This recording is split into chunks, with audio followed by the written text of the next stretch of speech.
Hey kids, 3, 2, 1. Blast off, motherfuckers.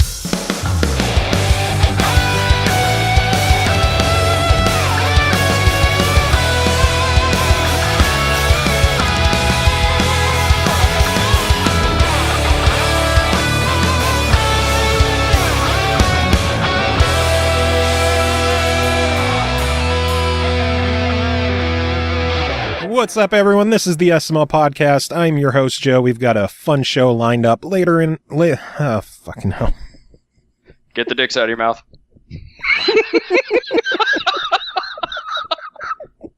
Sorry, I had to. I just want to cry today. Oh, I have sorry, to man. do this shit instead.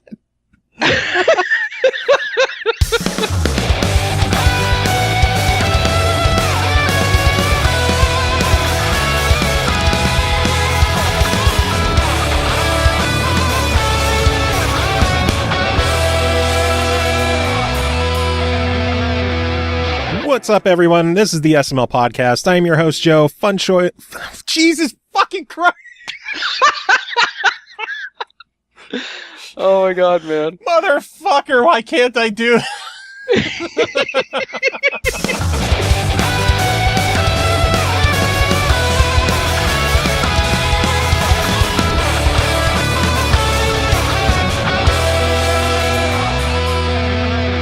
What's up, everyone? This is the SML podcast. I am your host, Joe. Fun show lined up today. Later on in the episode, we're going to be chatting with Niklas Hallin, the developer of Yono and the Celestial Elephants, coming out on Switch and on Steam. It should be out by the time you hear this. But before then, you know how it goes. We got our usual reviews to take care of, and we're kicking off the show with Royal Sefton. Royal, how are you doing today? I am fantastic. How you doing? I made it through the intro. Yes! Mission accomplished.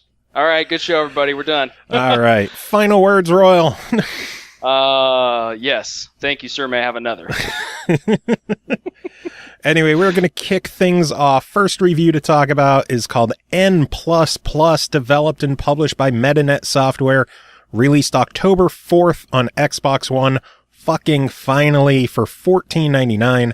N++ is a fast-paced, momentum-based platform about darting around obstacles, narrowly evading enemies, and collecting gold in a beautiful, minimalist landscape.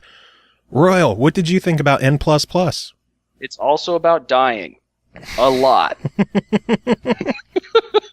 It is an awesome game. It could be a pretty polarizing game. When you first open it up, you'll know if it's for you or not. If you've played N+, of course, you already know what to expect.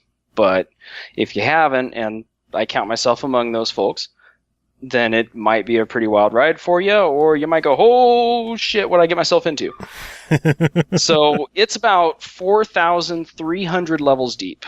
It is a huge game. And those are not procedurally generated levels. That's all hand-designed stuff. Mm-hmm. So, I mean, basically for $15, you get a lot of game for your money. It's amazing.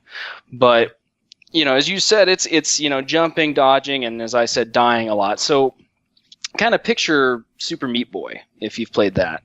Or any other sort of like Masocore or just really difficult platformer. Twitch platformer. This is pretty much the prototypical Twitch platformer. The drawings and designs are very, very spare, very light, kind of has a very old school computer game look to it, like Lode Runner or something. You know, lines, flat colors, and this little ninja who's, you know, you gotta run him up and down hills, you gotta triangle jump off walls, you do wall slides, and gravity will kill you, so you gotta make sure that you land correctly too. I mean, it is a pretty intense experience, and all the while you're dodging things that'll shock you or blow you up, missiles, lasers that are targeting you, and if you stand still for too long, they'll zap you. So it's pretty crazy and a lot of fun. Even if you don't stand still at all, you will still get fucked up repeatedly. Oh yeah, you betcha. So, you know, you betcha. Oh yeah. Oh, Don't so you know? good. Minnesota. We're going to talk Minnesota. Hey, can you pause for just 1 sec? I'm so sorry. You may have to edit me out. I've got to find out why my children are yelling at me. It's all staying. Okay. It's all staying? Mm-hmm. Oh, shit. Okay. Go do what you gotta do. Hi, I'm Joe. I'm the host of the SML podcast. Instead of talking about N++, I'm going to eat a Klondike bar right here. S'mores Klondike bar. It is delicious. What I like to do with a Klondike bar is I like to put them in a bowl, put a little bit of chocolate syrup on them, some sprinkles, and eat those motherfuckers with a spoon. But the question is, what would you do for a Klondike bar? I would go to the store and buy them. That's a fair price. So, N++. Yes. Yeah, so anyway, like I was gushing, massive game, really good, really hard, and yes, it will fuck you up whether you're standing still or moving. You know, a moving target might be a longer living target unless you are, of course, like me, running into traps and dying repeatedly. It's great to play with a peanut gallery like my kids. You know, my daughter sitting there, oh, you just have to jump over that. Really? Thank you. How many new words did you teach your children? Well, actually, full disclosure, they've probably heard a couple of them before. Mostly Daddy, when I'm what's a cocksucker? Not that one. No. Well, you see, honey, when you're older. No. So instead, I end up doing like my Peter Boyle from Young Frankenstein impression whenever I'm playing a game like this. So if instead of cursing, I'll probably just make very odd grunts of frustration. So I don't. You do a dance number to put on the Reds? Yeah, I wish it was that. That involved. It may come to that depending on how difficult it gets. I'm still only in like the first couple hundred levels, so it might get to that point. But for now, then A to restart, something to that effect. You say you're only in the first couple hundred levels. I don't know if there's a way to actually complete this game. You mentioned there's 4,340 handmade levels in this game. Again, nothing is procedural generation. Nothing is computer built. Like Mare and Reagan have handcrafted this game. Dude. And guess what? Plus, there's a level editor. Yes, exactly. I was going to say, are you ready? Are you sitting down? Watch this. Yeah, you can make your own levels. So, I mean, it is pretty much like just this toy box of endless Masocore Twitch platformer fun. It's crazy how complete it is. How about the music, too? I mean, good Lord. The music, yeah, there's like 6 hours of it. And this is one of those things where, so when I first installed it, and, there's this loading screen, you hit the A button, and it starts doing this, like, character glitch effect with the word loading, and it was in time with the beat that was playing, but it went on for like 3.5 minutes. I was like, good Lord, I've seen how simple this game is visually. What takes this long to load? And then it crashed. I don't know what my Xbox was doing at the time.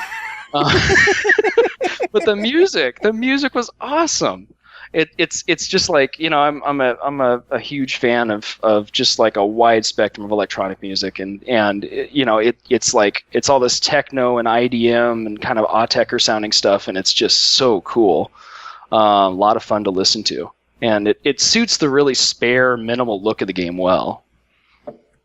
So yeah, it's great. And the sounds that go with it are brilliant too. You've got the zaps, the shocks, and the splats. The splats are definitely the thing. Like either if you fall from a really far distance and you don't wall slide, or you don't hit a ramp at the right angle so that you roll down, or not roll down, but run down real quick when you hit the floor, or you find a trampoline and you run into it and you hit your head on the ceiling, that'll kill you too. So it's hilarious, all these ways you can die and how wonderful they sound. Yeah, everything in the game will kill you. Yes. Take nothing for granted. The only thing that won't kill you is the switch to open the door, but to get there, everything else will. And on your way back, you got to deal with it all again. So yeah, it's a lot of fun. I'm a huge fan of this game already. And then even cooler is not only does the Xbox version have all of the content of the original PS4 release, it has all of the Ultimate Edition content that was added in there. And then I think when it launched on PS4, I want to say it was $20 brand new. I double checking. I'm pretty sure it was 20 brand new. And now it's only 15. So you're getting more content and a cheaper price. Mm-hmm.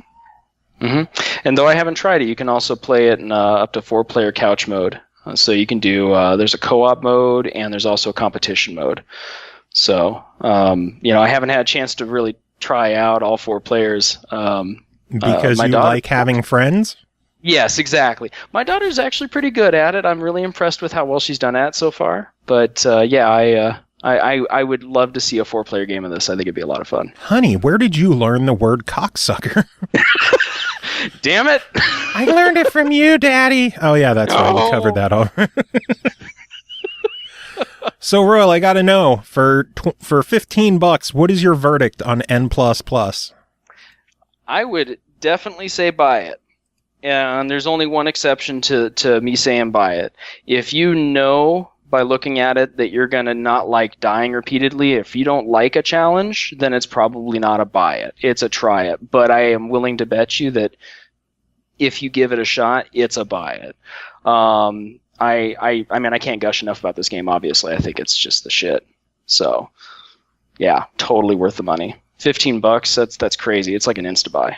Seriously, with that much content, seriously, if you can't find a couple of levels out of 4,300 that you can play, you should probably go back to Call of Duty.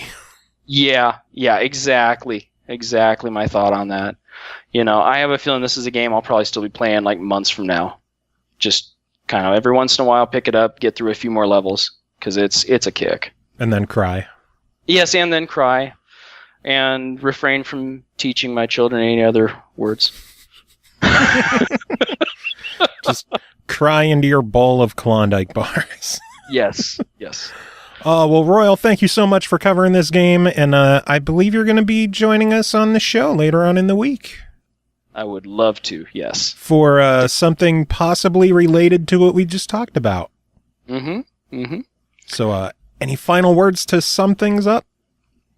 Masocore. All right, next up, we're bringing in our good friend Cole Martin to do a couple of games. Cole, how are you doing today? I'm alive and kicking. How are you? Live kicking? I guess that's good enough, huh? Sometimes you just got to take it for what it is. Stressful weekend, but yeah, doing okay, doing the show, so that's taking my mind off things. But you are here to chat about a couple of games today, and we're going to kick things off with Deadbeat Heroes, developed by Deadbeat Productions, published by Square Enix, released October 10th on Xbox One and Steam for $14.99. London superheroes have been vanquished. Only the Deadbeat Heroes can put an end to the dastardly evildoers and their rotten plans. Not born with their own powers, they are armed with a super gauntlet and the ability to borrow the powers of others. Vie to win the hearts of the public with your amazing daring do while not getting shot, sliced, or lasered. Cole, what did you think of Deadbeat Heroes? Deadbeat Heroes is incredibly unique and creative, and you've got to give it bonus points for that. It mixes the classic 70s style comic art that you would see with the low poly style that seems to be kind of trending here lately. And it works really well. Like you wouldn't really think to blend those two art styles together, expressly because comic art tends to be very heavily detailed ink, and low poly is very minimalist. So it's impressive to see how well they did blend the two art styles together for that. It takes place, like you said, in 1970s London. It's an alternative timeline, if you will. There are no superheroes left. They've all been vanquished for whatever reason. And now it's up to your everyday heroes to come in and take care of the villains that are running the city. You play primarily as Felix in the beginning, and he has no superpowers whatsoever, but he does have a power glove, if you will. And this glove they're so allows bad. him. Yeah. The power glove, if you will, allows him to wall run, dash, super punch, He can pick up energy from the goons that he defeats to build up for a super ability, which is during the frames when that super ability is active, he is invincible, so you can't take any damage during that time. It is a classic 3D brawler, if you will. You have the streets of London, and it is sectioned off by gates. And there are different rooms that you'll enter. And when you enter the room, the goons will fall down. There are different types of goons. When you start off, you only have like your typical run up to and punch you kind of goons. Then you will introduce pistol goons who can fire a pistol, and so you want to try to keep your distance from them and get around behind them to attack them, or wait till they're reloading. Eventually, you'll even get to where there are goons with machine guns and goons with shotguns and just ball bats that will block your attempts to hit them from head on. You have to confuse them by dashing around behind them, for example. So there's a good mix of goons to take on, but they are a little repetitive in that if you just button mash to jump and dash, you can get past them, punch them, and move on to the next room. Each level is graded. It's actually broke down into chapters first, and then each chapter is broke down into a level or a mission. And you have a target grade that you want to reach. So that target grade takes into consideration how you fight those goons in each room. You will have like a room hit percentage. So you want to see that, more of your attacks hit as opposed to actually missing your target. So you don't really want to button smash, although you can still, I'm a button masher. And I was still knocking out around 60 to 70% hit percentage. So I was doing fairly well in that department despite my button mashing habits. Beat the shit out of everything.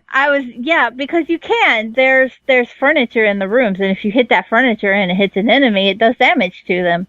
So, and you want to have that hit percentage high, but you can also rack up just giant combos, and that's where my button mashing was doing me favors, because I was just spinning around and running off of walls and climbing up poles and whatever I needed to do to literally just pummel everybody in the room. You get additional bonus points if you leave the room with perfect health, if you didn't take any damage, or if you replay a room and get a higher percentage goal, then you will get a better letter grade at the end. There are usually 3 or 4 rooms to each mission, and then you will get your final, there go the dogs. Never fail. You will get your final grade at the end of the rooms. There's a pretty typical layout for each chapter in that it will have 3 or 4 levels. And around the 2nd or 3rd level, you will be introduced to a lieutenant. The lieutenant will have the same superpower as the upcoming boss. And you will have to fight that lieutenant. Once you actually destroy that lieutenant, though, you have the ability to pick up... He's on a roll today. You have the ability to pick up that lieutenant's power with your glove and take it for yourself. So it sounds like a lot of beat 'em up in this game. I'm enjoying the sound of it. I like beat 'em ups. Is there anything that I should be worried about with this? Yes.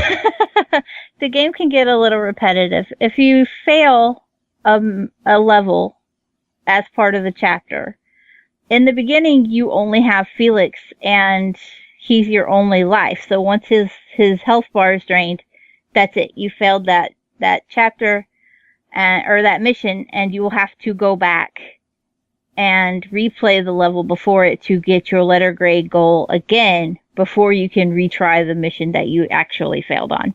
Ouch.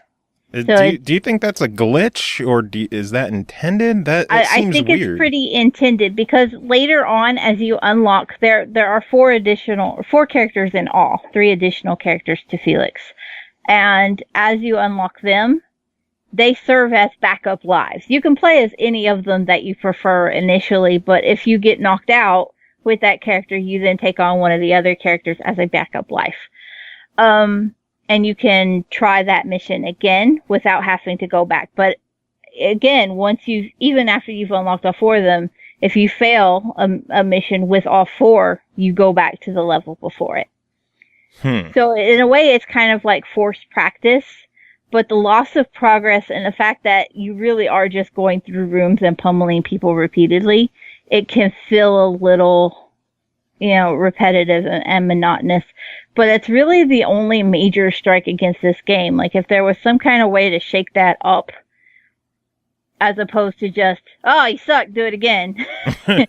Oh, you suck, do it again. And it's worse when it's a boss, because you have to have all the letter grades for a chapter, and then you unlock the boss.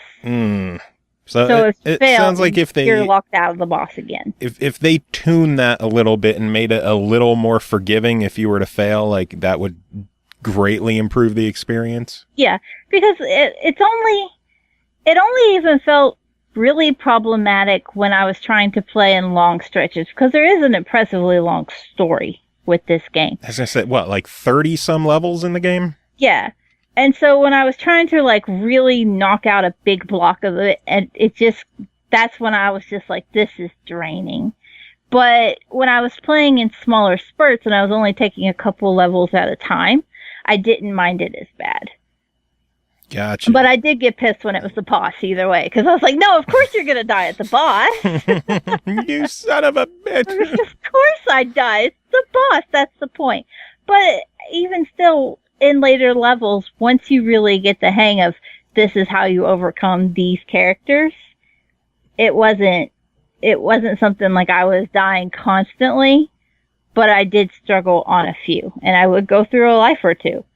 So it's just like, oh, please don't force me to do something. Like, for me, when I get past a difficult part in a game, I just want to be like, I never have to do that again. And then if I get past the difficult part and the next part's more difficult, and I have to go back and do the part that I just decided I never have to do again, it's counterproductive. Oh, man. I noticed that the Steam version has a really cool Twitch integration with it. Is there anything Twitch-related in the Xbox version that you saw? No, unfortunately not.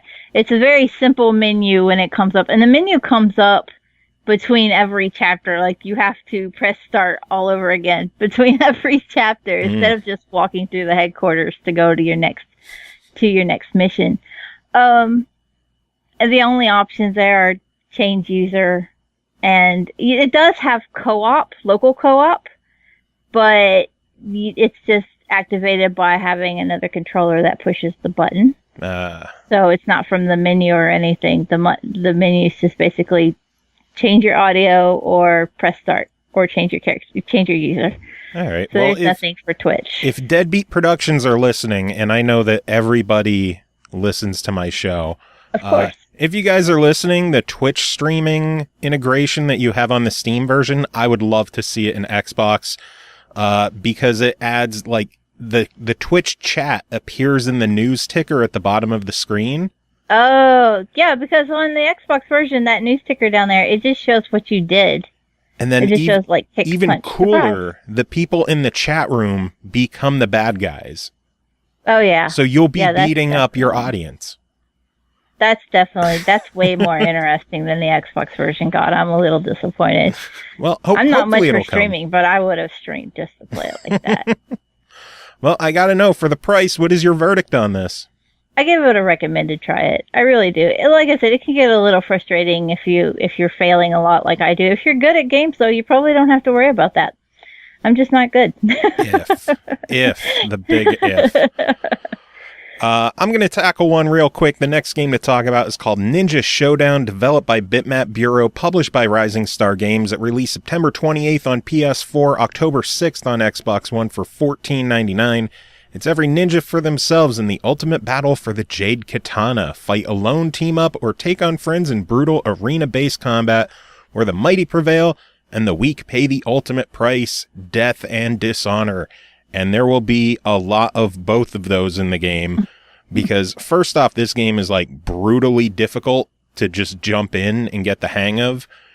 And the announcer mocks you when you die. Oh, no.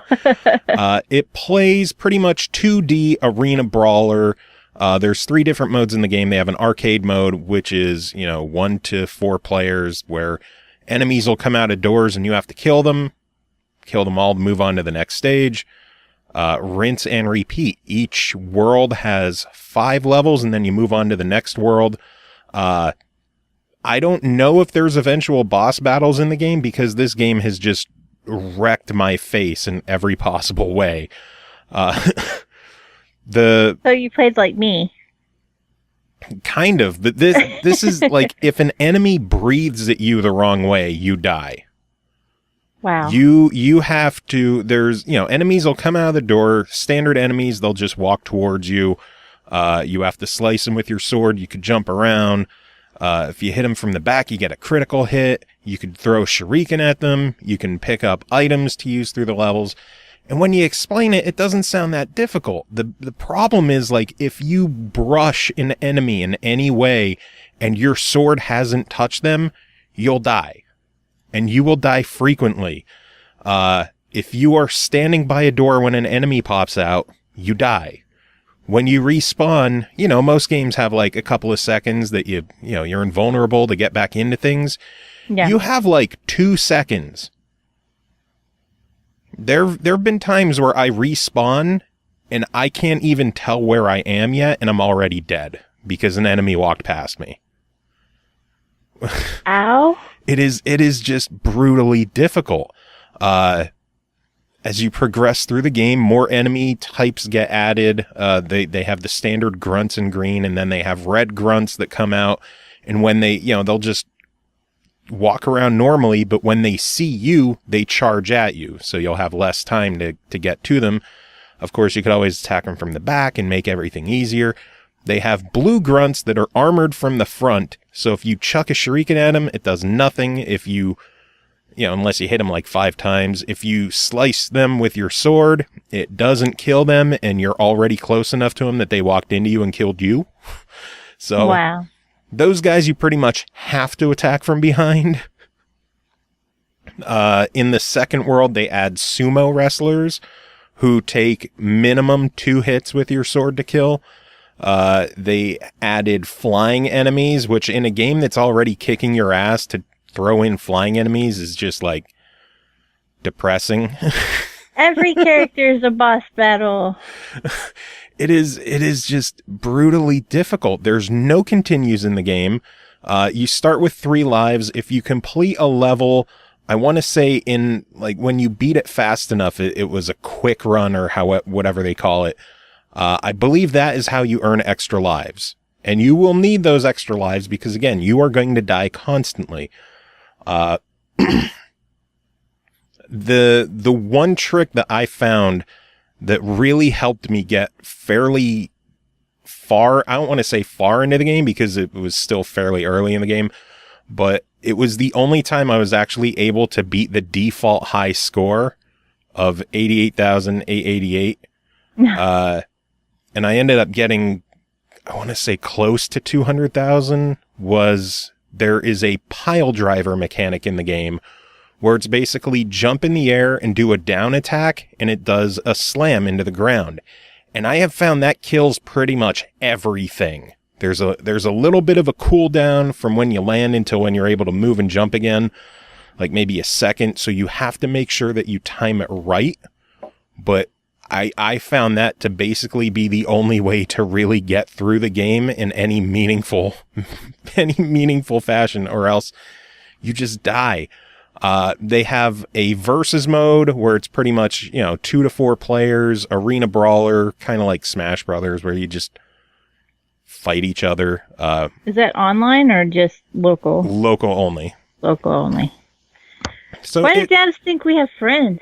It's a solid party game. I played a bit with my wife. I kicked her ass constantly because, again, everything is a one-hit kill. So all you have to do is attack them, and it's game over. They have, I want to say, 4 different local multiplayer modes in there of like coin battle, last ninja standing, stuff like that. Mm-hmm. There's also an endless mode where it's just last as long as you can, kill an enemy, get a point, go as far as you can. Achievement hunters are pretty much only going to focus on arcade mode because that's where all the achievements are.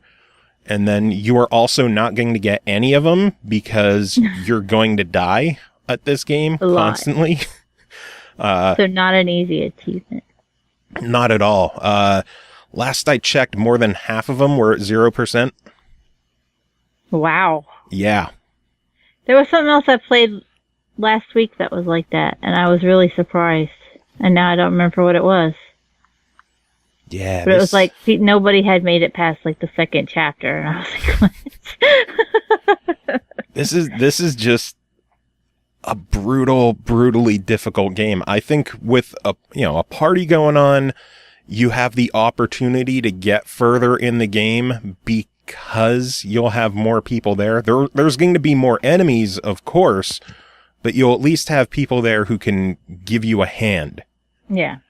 But if you're a solo player, unless you are very, very good at like twitchy, fast-paced action games, this might be too intimidating for you. It's a lot of fun. I really enjoyed it, but the difficulty in this game is going to scare off most potential buyers, I think, which, it is a tough game.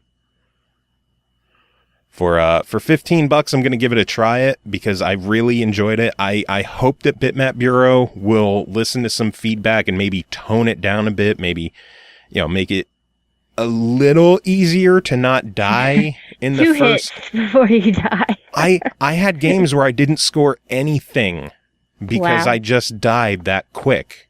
That was in my first couple of games, but still, like it's tough. It's fucking hard.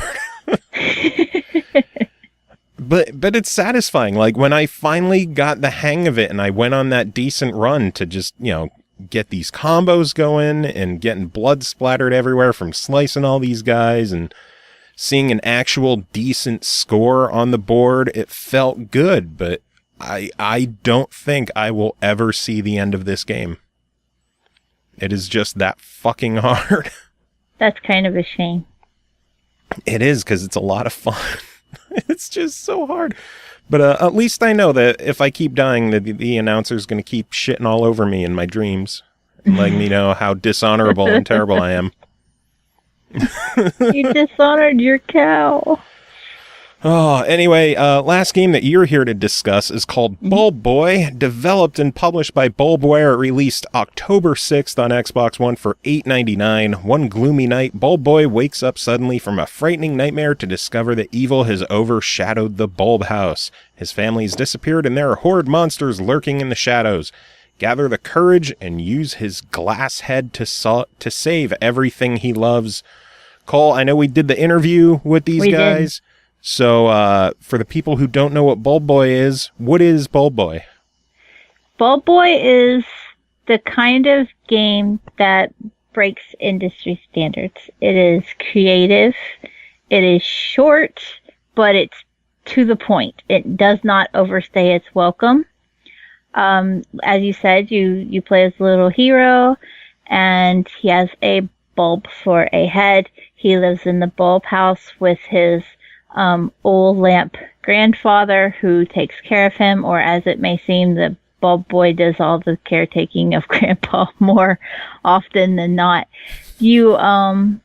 A mysterious evil presence has taken over the home, and it is up to Bulb Boy to figure out what is going on, and players must guide him through the house and not just the house, but also through his memories and other scenarios as well. You do actually leave the Bulb house. I don't want to give any spoilers away, and it is a short story, but you do leave the house, and I'm going to address the elephant in the room. If you didn't listen to the interview, you should.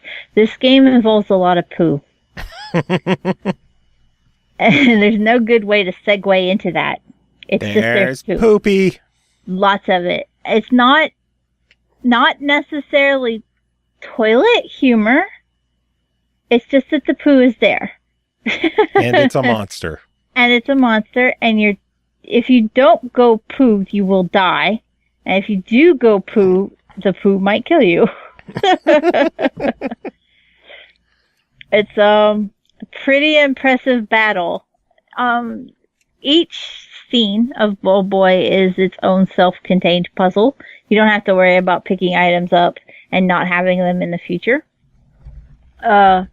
Everything that you use is used in that scene, and it's all pretty laid out, cut and dry, like with the poo battle.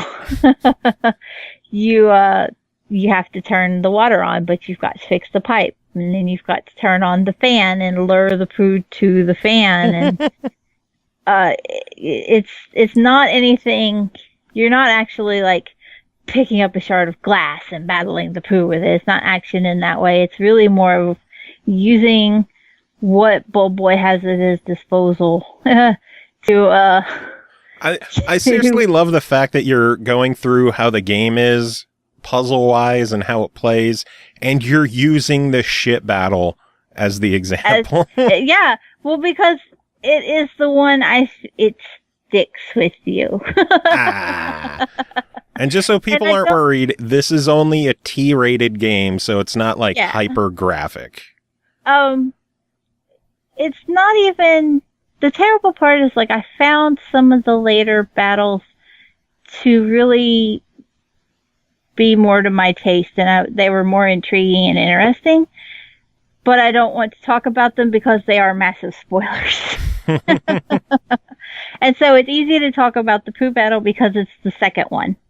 And so it gives you a little insight into what you expect later on without giving away any massive details as to what has happened.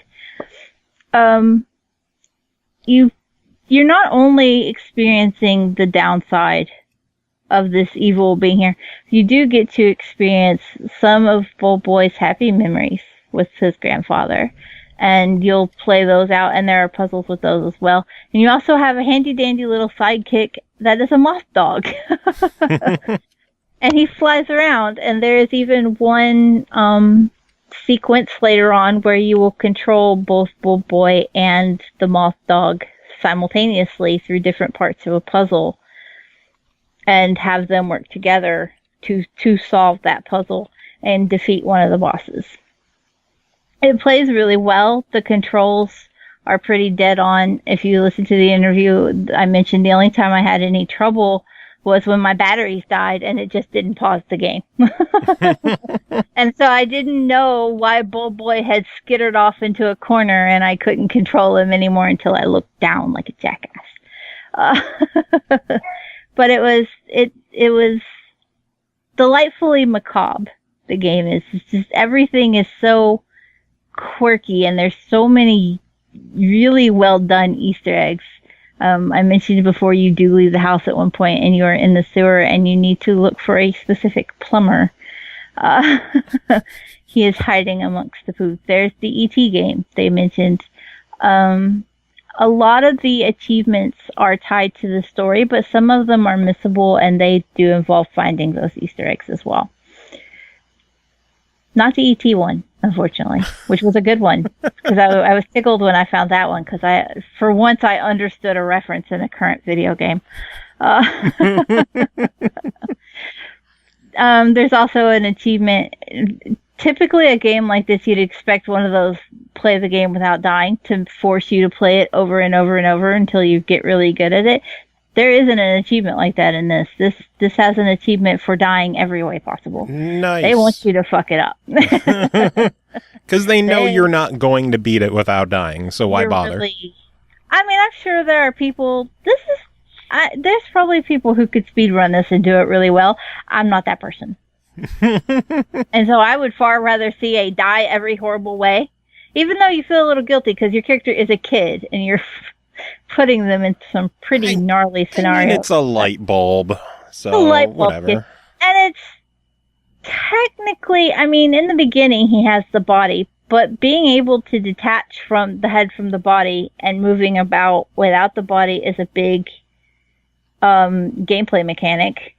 And even inputting his head into other things.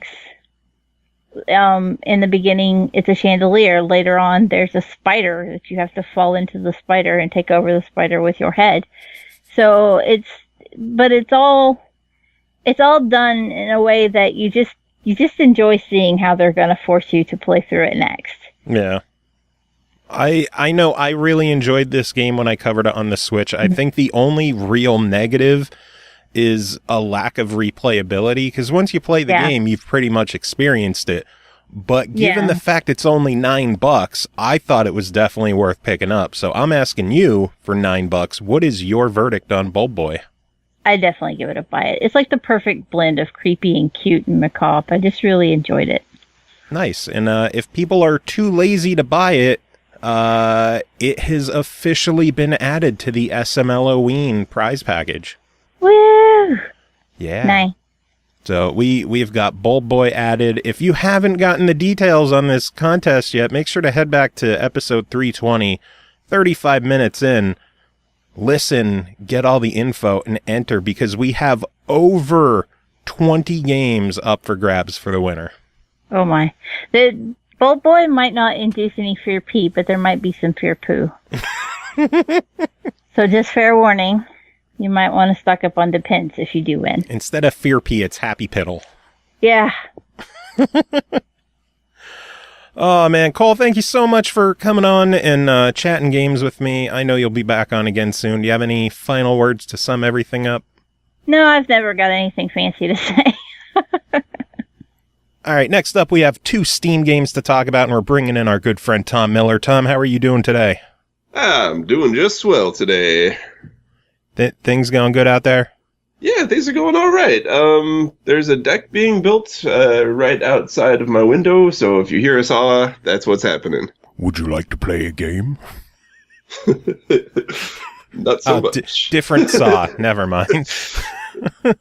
So I heard there's more fires out that way. What the fuck are you doing? Wait, are there?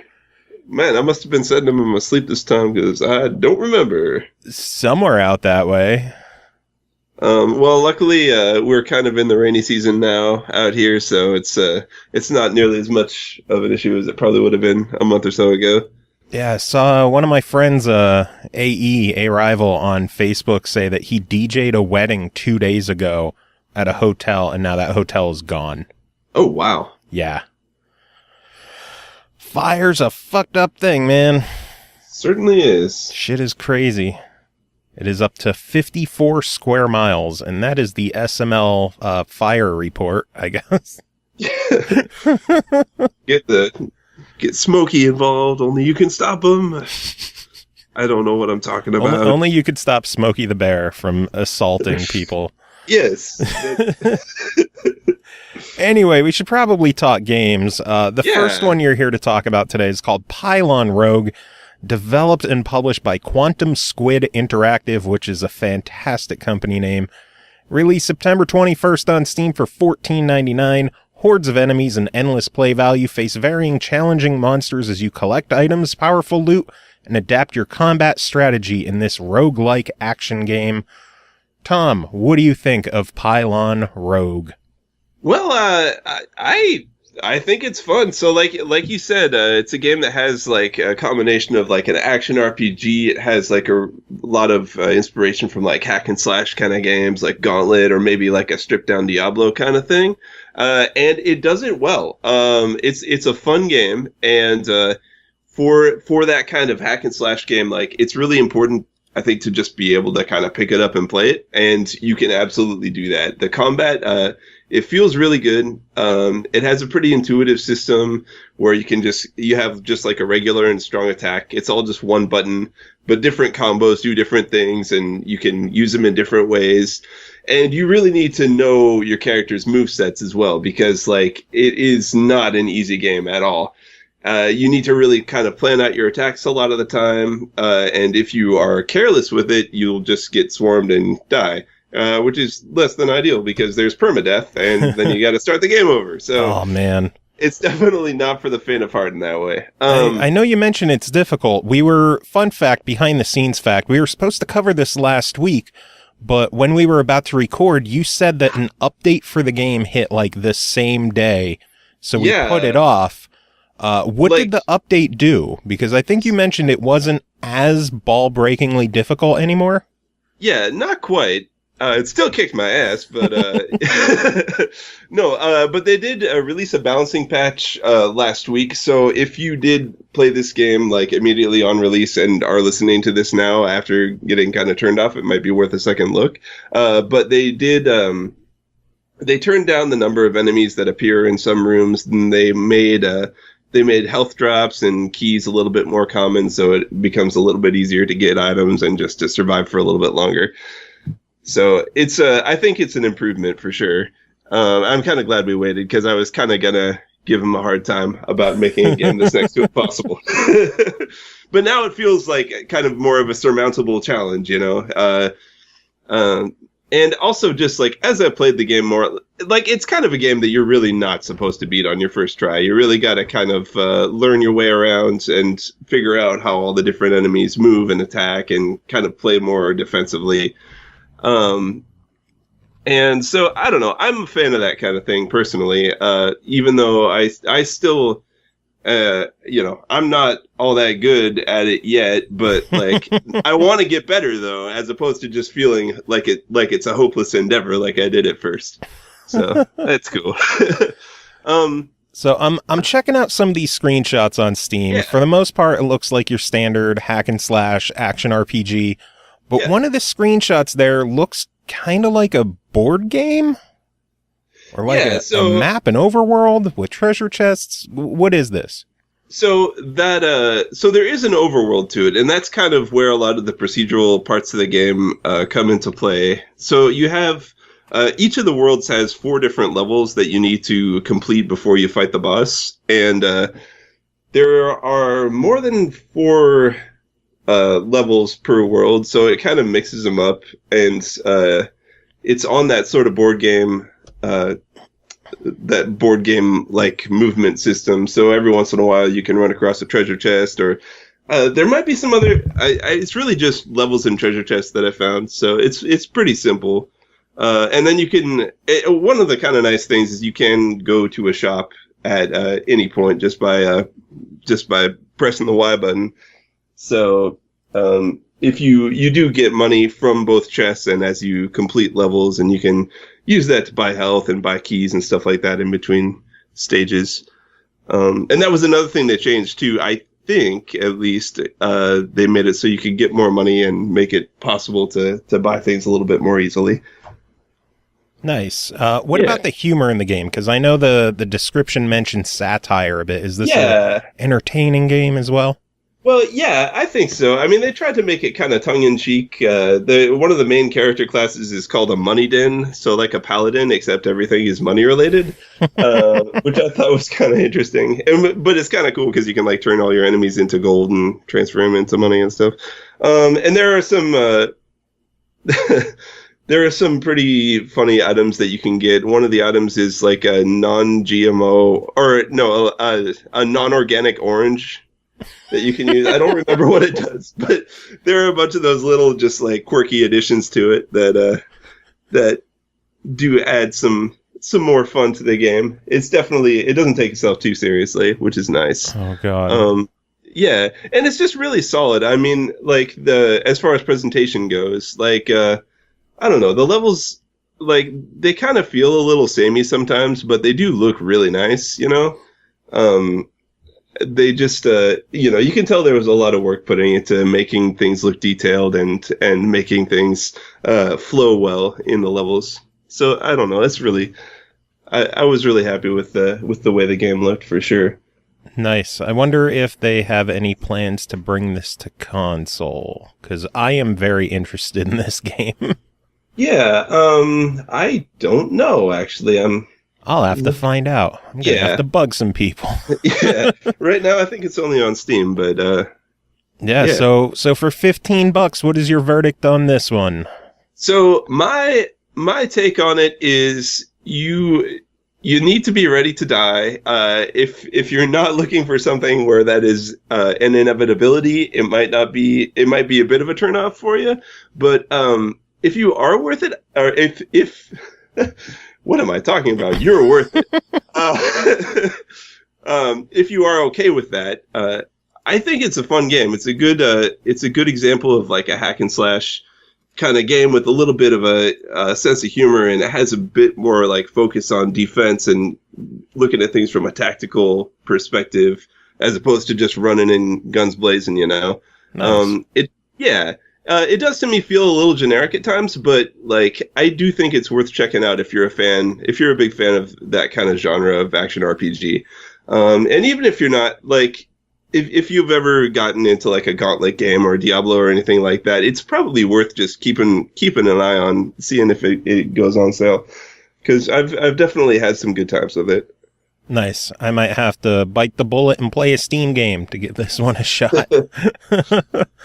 And then the other game you're here to talk about is called Carried Away, developed and published by Huge Calf Studios. They must work out. Released October 4th on Steam Early Access for $8.99. Design and build ski lifts, jumps, and bridges in this physics-based sandbox. Carried Away flips the classic bridge building genre upside down to create hours of new challenges. Watch with amusement as the fearless skiers put your creations to the test. Tom, what is Carried Away? So Carried Away is a game that, like, when you send me like the video of it, I kind of immediately knew that I wanted to play it. And it's rare that I have like such an instant like positive reaction to something, but it's a ski lift building, like a ski lift simulation game. And maybe the only example that I've seen of that, like, I know they mentioned like bridge building simulators, but I don't think I've ever like tried to make a ski lift in a video game before, which is kind of cool. And like, winter is on the way, and like the thought of sending virtual skiers plunging to their deaths on my horribly designed ski lift was just like, yes, let's do this shit. But once I actually got into it and started playing, it's just, honestly, like, it's one of the most inviting games I've played recently. Just like everything about the game, like the graphics and the music, and it just like makes you feel at ease when you play it. It just makes it's like, hey, come on and build some ski lifts, yeah. The environments are like, everything is pretty low poly and like simply designed, but it has like such a charm to it, and they obviously like put a lot of work into making it. It's still, like, even though it has a simple style to it, it still looks really good. And the music is so chill, too. It has, like, of course, like, I'd be, like, the person to notice if people use chiptune stuff, because that's kind of, like, what I do. But it has, like, this jazz funk kind of, like, a chiptune hybrid going on. And it's just, like, it fits it perfectly. And unfortunately, I couldn't find a place to buy the soundtrack online. I just shot the developers a message about that to see if there was any way to support the artist. But yeah, so first impression, awesome. Excuse me. And so the way it actually plays, it's like it's very much a physics-based puzzle game. So you have it's split up into like these little bite-sized levels where you gotta build a different chairlift or gondola, or a different type of lift to get everybody up the mountain. And it starts out pretty straightforward, but like as it goes on, it has different twists to it. There are different obstacles that you have to build the lift around, or you have like different pieces that have like a different amount of tension they can absorb, so you have to kind of like plan around that so it doesn't collapse. It's all like, I don't know. I'm a big fan of those types of like physics-based puzzle games, and the fact that you can really solve a lot of the different puzzles in a lot of different ways is always like really cool to me, because like there's always a way to improve, even if it is a pretty simple level. Mm-hmm. And there's always there are always more goals too. Like you have the different levels always have like, you know, stars that you need to have the skiers like enter the path of by building the lift in a certain way, or like you have like a certain budget that you want to get it done within. So like there's always like different ways to, you know, add to the experience. And then let's see. So in addition to like the actual lift building parts of it, there are places where you levels where you take control of the skiers themselves and you can build like ski jumps for them, which like it's kind of cool that that variety is there. It does feel a little less fleshed out than a lot of the rest of the game, and you don't really have all that much control over the skiers. You just kind of like, you can make them duck or stand up, but they're kind of just gonna go where they're gonna go. But you know, it's only like a quarter of the game, and then the rest of it is like this cool like physics-based lift building stuff that I love. So one thing I would like to mention is that the game is still in early access, and I didn't realize that, but like they're still working really hard on this game, and so they're going to be adding more stages in. I guess they're going to be doing like a monthly update where they add like a whole new mountain to it. So there's going to be a ton of new content if you do get involved with it. Yeah, I'm looking up here. It says they're planning to be in early access anywhere from 6 to 12 months. Yeah. They plan on adding at least doubling the levels during the course of early access from 50 to over 100. Additional themes like summer, night skiing, stuff like that. Mountain bikers, snowboarders, Twitch support, vehicles, tons of stuff it looks like they're planning on adding, so it looks like they have a lot of plans for it, and they said that the price will raise after early access. Yeah, so I mean, there's already a lot of content there. I mean, I've had a lot of fun with what's already out, and there's also Steam Workshop support, so there's going to be probably a lot of fan stuff that comes up too. Wow. Yeah. So it sounds like a lot of content in there. Yeah. Well, I guess I gotta know, for $9 right now in early access, what's your verdict? Oh, I'd definitely go for it. It's a really enjoyable puzzle game, and it's one of those games that has so much charm and it's so laid back. It's just like a great little like stress reliever game. And over the last couple of weeks, I found myself like coming back to it and just like, yeah, I'm gonna build a few lifts and stuff. And and yeah, so like considering that, you know, it's not even like halfway there yet, and it's already really fun, I definitely recommend picking it up if puzzle games are your jam. Nice, sounds good. Well, Tom, thanks as always for coming on and covering some games for us, and I know you'll be back soon. Yeah, for sure. And stop setting fires. I'll do my best, sir. All right, moving on. Finally tonight, we're bringing in our good friend Pernell Vaughan. Pernell, how are you doing tonight, sir? I'm doing okay aside from the burned lips, but yeah, life is great. How are you doing? Did you say burnt lips? Burnt lips. I was playing the saxophone so hard, tearing it up, that I set fire to my own face. I'm like scared to ask what really happened. Yeah, it's not an egg exploded. Oh, clearly. So yeah, first game you're here to talk about. I don't know where to go from an egg exploded to game, so we're just going to jump right to it. Your first game to talk about tonight is called Earth Atlantis, developed by Pixel Perfex, published by Headup Games. This one released October 5th on the Nintendo Switch for $14.99. The great climate shift struck at the end of the 21st century. 96% of the Earth's surface is underwater. Human civilization has fallen. Machines have adopted the shape and form of marine animals. The ocean is full of creature-machine hybrid monsters. You are a hunter, and the new journey begins. Pernell, what is this journey, and why does it sound like this is going to happen, like, next year? Well, it is going to happen next year. Prepare your anus. basically, this game is, I will say it's simple, but not necessarily in a bad way. It's actually pretty interesting. I found a fair bit of enjoyment from it. The way it works is, well, the main mode I did was pretty much quest mode because that's where the obsession for me lies. But the idea is that you're a submarine pilot, and you are just kind of cast into a vast ocean. An ocean that's kind of blocked off in different areas, and you are tasked with finding a series of different monsters. Big, aquatic, bullet-shooting jerks.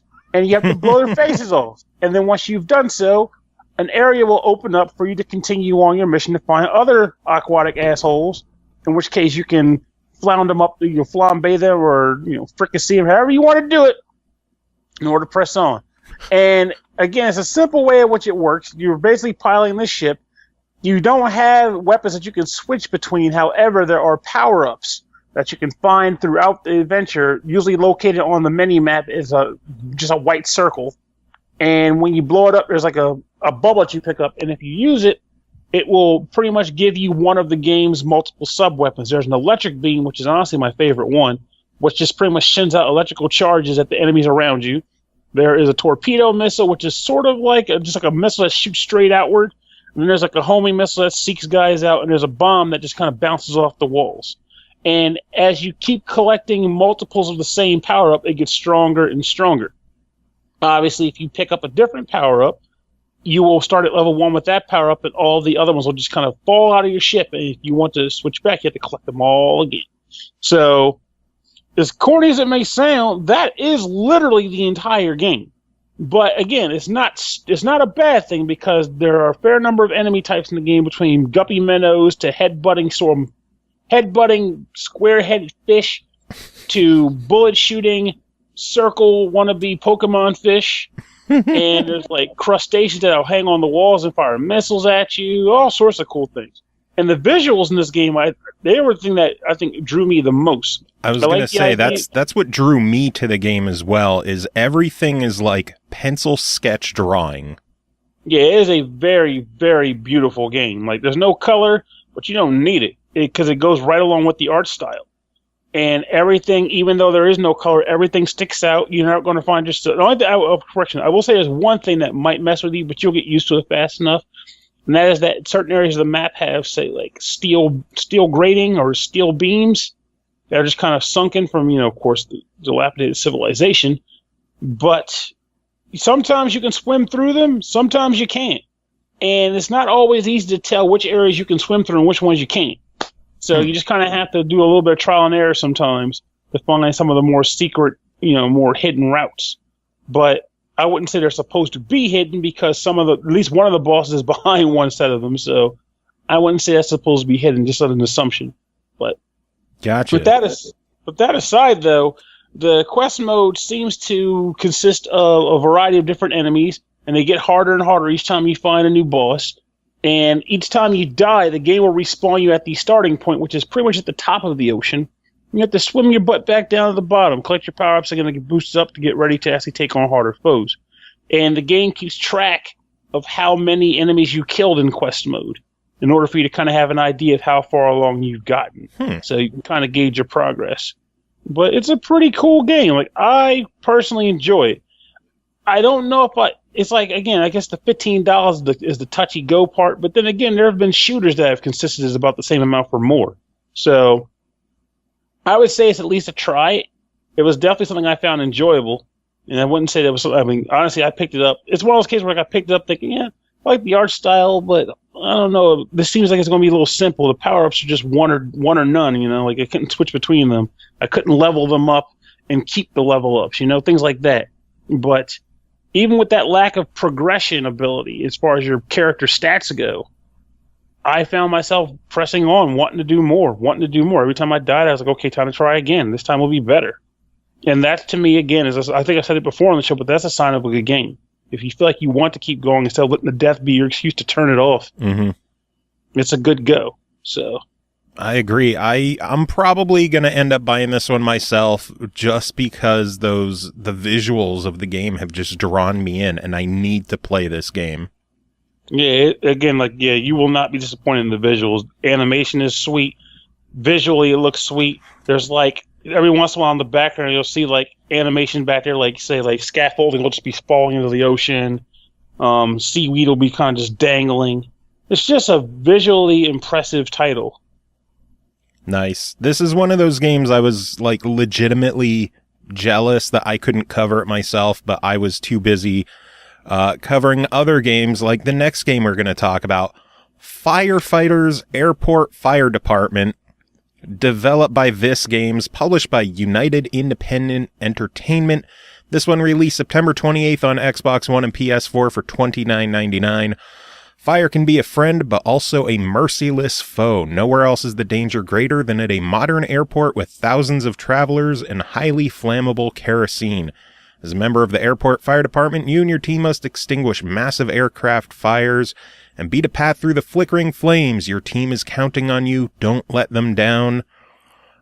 This is going to be a unique one. This is going to be one of those games that 95% of the world is going to look at it in the store, giggle, and then never care about it again. But one of those fun hee ha ha giggles, or one of those oh god giggles. Probably a mix of like they'll see it in the store, they'll be like, "What the fuck is this? $30?" They'll look at screenshots. They'll look. I'll say right up front, if you look on, the Xbox store, PlayStation store, if you look on Steam, because it's been on Steam for quite a while, they're all in like the mixed to negative reviews. This is not a very well-received game, but that also allowed me to adjust my expectations going in.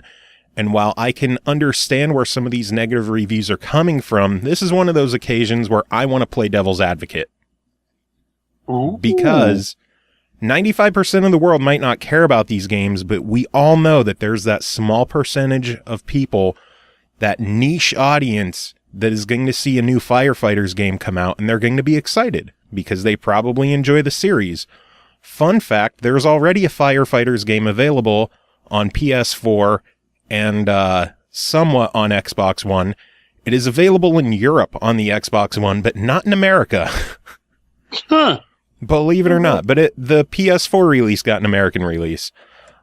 This is pretty much, it is a simulation game. You are basically living days in the life of an airport firefighter, where you go through a tutorial that gives you, I don't know, nowhere close to the amount of basics that you need to know. That takes way too much time. But once you finally get into it, you start at the bottom. Basically, instead of going to fight any real big fires, they're going to have you drive the perimeter of the airport, checking for holes in the fence, calling in, letting them know that there's holes to repair. Every now and then your truck will get a call of like, hey, there's reports of a fire in this area of the airport. You got to drive over there. Get out a fire extinguisher, and it's usually going to be like a dumpster fire or a trash can fire, because you're just starting out. You're not going to get the big shit yet. You're getting lawyers destroying hard evidence, things like that. But you'll put out the fire, and you'll just continue on with your day. Your day goes from 6 a.m. to 6 a.m. So you have a full 24-hour shift. That's a shitty job, by the way. You ain't lying. The pay price sucks. Like, is it 24 on, 24 off? Do you just like, what the fuck kind of schedule is that? 24-hour shift. Jesus Christ. Dead man schedule. Secret revealed you're actually playing as two people inhabiting one body. But once you accomplish a couple of days and you're putting out fires and everything else, a lot of it comes down to how long your days are. In the options, you can have a short day, a normal day, or a long day. So it depends on how quick your days are set. But once you get a certain amount of points scored from successfully completing these missions, you'll level up to the next tier of firefighter. And the higher tier that you get and the higher your rank is, the bigger trucks you're going to get. Like when you first start out, you're just driving around like a shitty normal truck. You'll eventually graduate to like a normal fire truck with the hose and all that other stuff. And you'll eventually, in the end, you're going to be driving the big ass monster trucks that can, douse everything. I got to be fair. It's very monotonous in that you're just going to keep doing the same thing over and over until you level up to get more impressive vehicles and more impressive fires. I was actually going to ask though, like, in the scope of how you describe the game, is this also one of those games where, like, when you don't have a fire to put out, you can kind of drive around and maybe find like little secret items on the map or something, like collect like a collectathon sort of setup? No, there's no collectibles. There is pretty much nothing to do. The goal that you're given in the entry level is to check the fence for holes. So that is your goal. The problem is they're going to keep calling you with fires elsewhere around the airport where you'll be on one side of the airport, you'll get a call of like, hey, there's reports of a fire over on this gate. It's the entire other fucking end of the airport, and you have 3 minutes to get there. And if if you don't make it, it's the end of your shift, you lose points, and it starts the next day. Ugh. So It seems like it didn't really plan very well on how to space those missions out or where to spawn them. It always seemed to be on the opposite side for me. Very rarely there would be one that is like right next to me that I could take care of really quick. It's just, at least in the earlier stages of this game, there is so much back and forth, fucking around, not doing what you really, I just wanted to check the goddamn fence. That's what I wanted to do. I spent 3 days just wanting to check the fucking fence, and either I would keep getting called to fires. I had the time run out on me once. I had, one of the days, my truck got wedged between the fence and a building because I thought it was a path I could go down, and apparently no. So I had a timeout there again.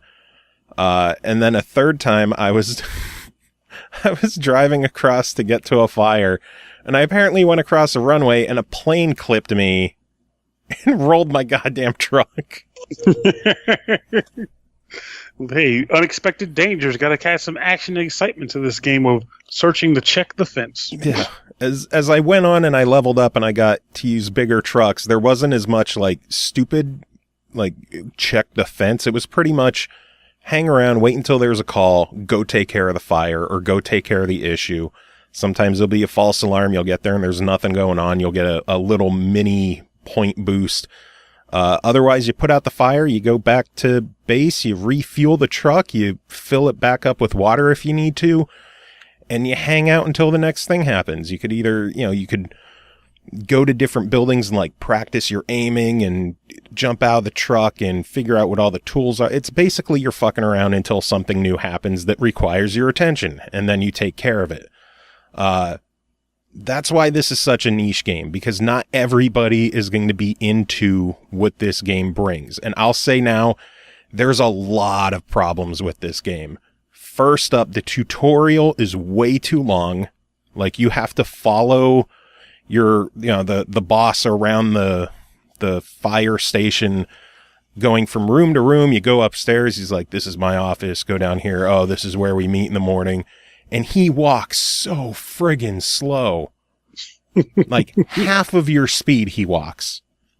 You might just be worried. I mean, what if you have issues with walking? If he wants to accommodate you. He's actually, how Vince McMahon does his whole like arm swinging kind of cock of the walk style march? It's kind of like that, but in slow motion. Another problem comes with the fact that if you're not paying attention to your boss, you could very easily get lost, because I have noticed one character model in this game. What? Everybody looks the same. Everybody. Oh, for the love of Pete. Yeah. I mean, granted, you're not going to see actual people that frequently, and I wasn't paying attention during the morning meeting. They may have had an additional model or two there, but everything looks the same. Visually, this game is not that impressive at all, but I don't like always jumping on games for the visuals because it's about the gameplay underneath. And I got used to the visuals after playing it for a few hours. I'm like, you know what, whatever. This doesn't look too bad. But if you go from Forza 7 to this, holy shit, it's a difference. Poor game. But does it at least have the substance required to get you past the fact that it looks mediocre at best? For a casual audience, no. It's not really there. For the niche audience that is into these games, if you've played the other games in the series and you enjoy them, you're going to enjoy this one as well. I found myself after a couple of hours getting fairly invested in trying to find these fires, get to them on time, keeping my truck fueled up and filled with water. Like, I was enjoying myself. And that earlier on in the night, I was like, oh my God, this game is so rough. There's so many problems with it. There's so many irritations, even tiny shit. Like, every time you exit your truck and get back in, it resets the view to the inside the truck. I use the far behind chase cam. So every time I get in the truck, I have to hit the view button twice to get back to the camera angle I want. Yeah, that right there would annoy the tar out of me. Oh, I mean, it's a small issue, but it's one that is repetitive. Yeah, it's a quality of life thing where, you know, there's no autosave in the game. After every shift, you have to manually save. If something fucks up, like when my truck got stuck, I had to lose and move on to the next day or exit out and restart my day. If you have it set to long days, you got to sit it out for the entire day. Or turn it off and just sob in your bucket. Pause it and wait, I guess. I don't know. There are so many tiny quality of life issues that I have with the game that I can't recommend it to a casual gamer. Someone who's just browsing the store looking for something to play. For the $30 this game is asking, casual gamers are just not going to dig it. But people who are into the genre, I think it's worth checking out. If you're a fan of those style of sim games, you're going to know that it's not going to be the most visually impressive game. It's going to be rough around the edges. There's going to be little tweaks and bugs that annoy you. You're going to see vehicles glitch through each other. You're going to see septuplets able to just walk through each other because I guess they're septuplet ghosts. I don't fucking know. Spooky. But the bottom line is, I was having fun. I was enjoying it. And I can't knock a game that I'm having fun with. So my overall recommendation is a hesitant try it. But the people who enjoy these games, I think they're going to enjoy it. Sounds about fair to me. Indeed. So moving on, next game to talk about is called Astro Bears Party. We're going from fires to bears. Because that makes sense. Hey, Smokey the Bear, right? Only you can prevent space fires. Developed and published by Qubit Games, this one released September 28th on the Switch for $4.99. A competitive party game featuring bears in spacesuits. Astro Bears Party is an easy-to-learn, hard-to-master game about running around a planet, avoiding each other's magical berry ribbons. Yes, that is the official term. Jump and hover over ribbons using a jetpack. Perform dashes to threaten your opponents. Be the last bear standing. Pernell, were you the last bear standing? Actually, yes, I was. And I'm unabashedly unashamed of that fact. Suckers. So... Astro Bears Party, a.k.a. game I was ready to just tear apart. This freaking bears in suits. It is $5. For me, in my mental state, there was a lot riding against this game. I am glad to be wrong. So, best way to outright describe this game, it is a single Mario Party game. Playable by itself. So, I didn't play the single player mode, but I did hear how that was because I had one primary concern and one focus only, which is the multiplayer, which is the party aspect of Bears Party. Single player mode is about pretty much circling a globe as your bear of choice, and you are trying to collect space fish that are also swimming around the globe while not crashing into your own beam of light, because similar to the game Snake, your tail always follows behind you. It does not disappear. And if you unfortunately crash into it, it's game over, buddy. You're a dead man. But the multiplayer aspect forgoes the space fish in favor of human opponents, all choosing a bear that has its own types of stats, including turning ability, as in turning speed, moving speed, jet regeneration, and jet power. Jet power. So the idea here is that as you're all walking around on a globe, that's either a small globe, a medium-sized globe, or a large globe, you are trying to trip up the other players with beams of light. If you jump, the beam follows you up and creates a hoop arc, which allows you to make like an aerial obstacle. If you stay on the ground, you create a line obstacle. And when opponents are running across the beams or you're running across the beams, you can either run under them, jump over them, or use jet fuel to kind of boost over a specific distance, which you will likely have to do because these arenas get crowded fast. And suffice it to say, it's it's a simple game. I pretty much already described how it works. You're just trying to read your opponents and make sure that they're the ones that crash out before you do. But it's fun. I played it with my friend and his daughter.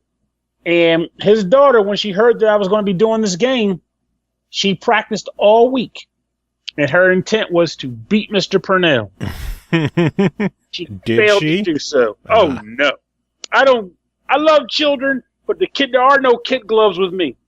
If you win, it's because you earned it. If you didn't earn it, that's what it's like in the real world. Sorry to tell you that, but if you practice, maybe you'll do better next time. So how old was she? She's only like 4. Oh my, you asshole. I'm a huge asshole. Side follow-up to that. After we were done Astro Bears Party, we played Puyo Puyo Tetris. And I fucked her up again. I had no choice. She wanted to do team-ups with her dad. I was like, that's not fair. You should play one-on-one. And she's like, no, I want to play with my dad. I was like, that means it'll be 2 against 1. That's not very fair. Bitch wants to come at me. I'm going to fuck her up. It ended up coming down to bed. I was like, you sure you want to do that? Because I'm telling you, it's wrong. That's cheating. She's like, I want to do it. I started pouting. I was like, all right, whatever. Beat her and her dad. Like, that's what happens when you cheat. Losing feels worse. Whatever. It's your funeral. It's the truth. Like, that's hard lessons from Mr. Pernell. If you cheat, if you try hard and you lose, at least you did your best. If you cheat and still get your ass beat, how terrible is that? Couldn't even win with a cheat. I love that you're just shit-talking a 4-year-old. And how? And then she deserved it. She deserved it. It's not even about me being. It's like, come on, kid, don't do that. You don't cheat like that. I don't want to have to play against 2 people. It's not fun.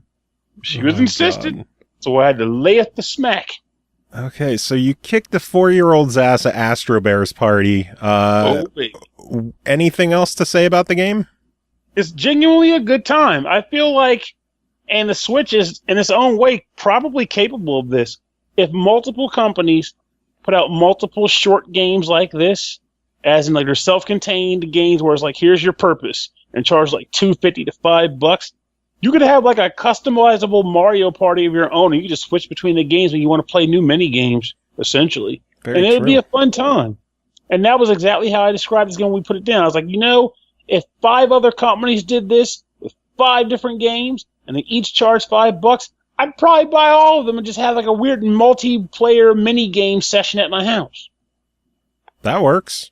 So I guess the main question, $5 for Astro Bears Party, what is your verdict? If you can have a party, it's worth the pie. Sounds good. Well, we're going to go from one bear to another, because the next game to talk about is called Bear With Me, Episode 3, developed and published by Exordium Games. This released October 5th on Steam for $4.99. Episode 3 follows Amber's gruff, chain-smoking private investigator sidekick, Ted E. Bear, as he searches for the kidnapped heroine. Ted will investigate clues, solve puzzles, and interrogate a cast of other toys, brought to life in the stylized, hand-drawn, monochromatic metropolis known as Paper City. Will Ted find Amber? Will they find Flint already? Will they take down the Red Man? So many questions. And our friend Jacob Garner wrote in a review with his answers, so let's see what he has to say. Me. The final chapter in the point-and-click series, Bear With Me, has finally arrived, doing its best to wrap up the story in a meaningful way. You may recall that I was pretty enthusiastic about chapters 1 and 2, although I only reviewed the second chapter, and I was excited to see this series come to a close. In the discussions before my review, Joe and I talked about some episodic indie titles that he's enjoyed but were never finished for one reason or another.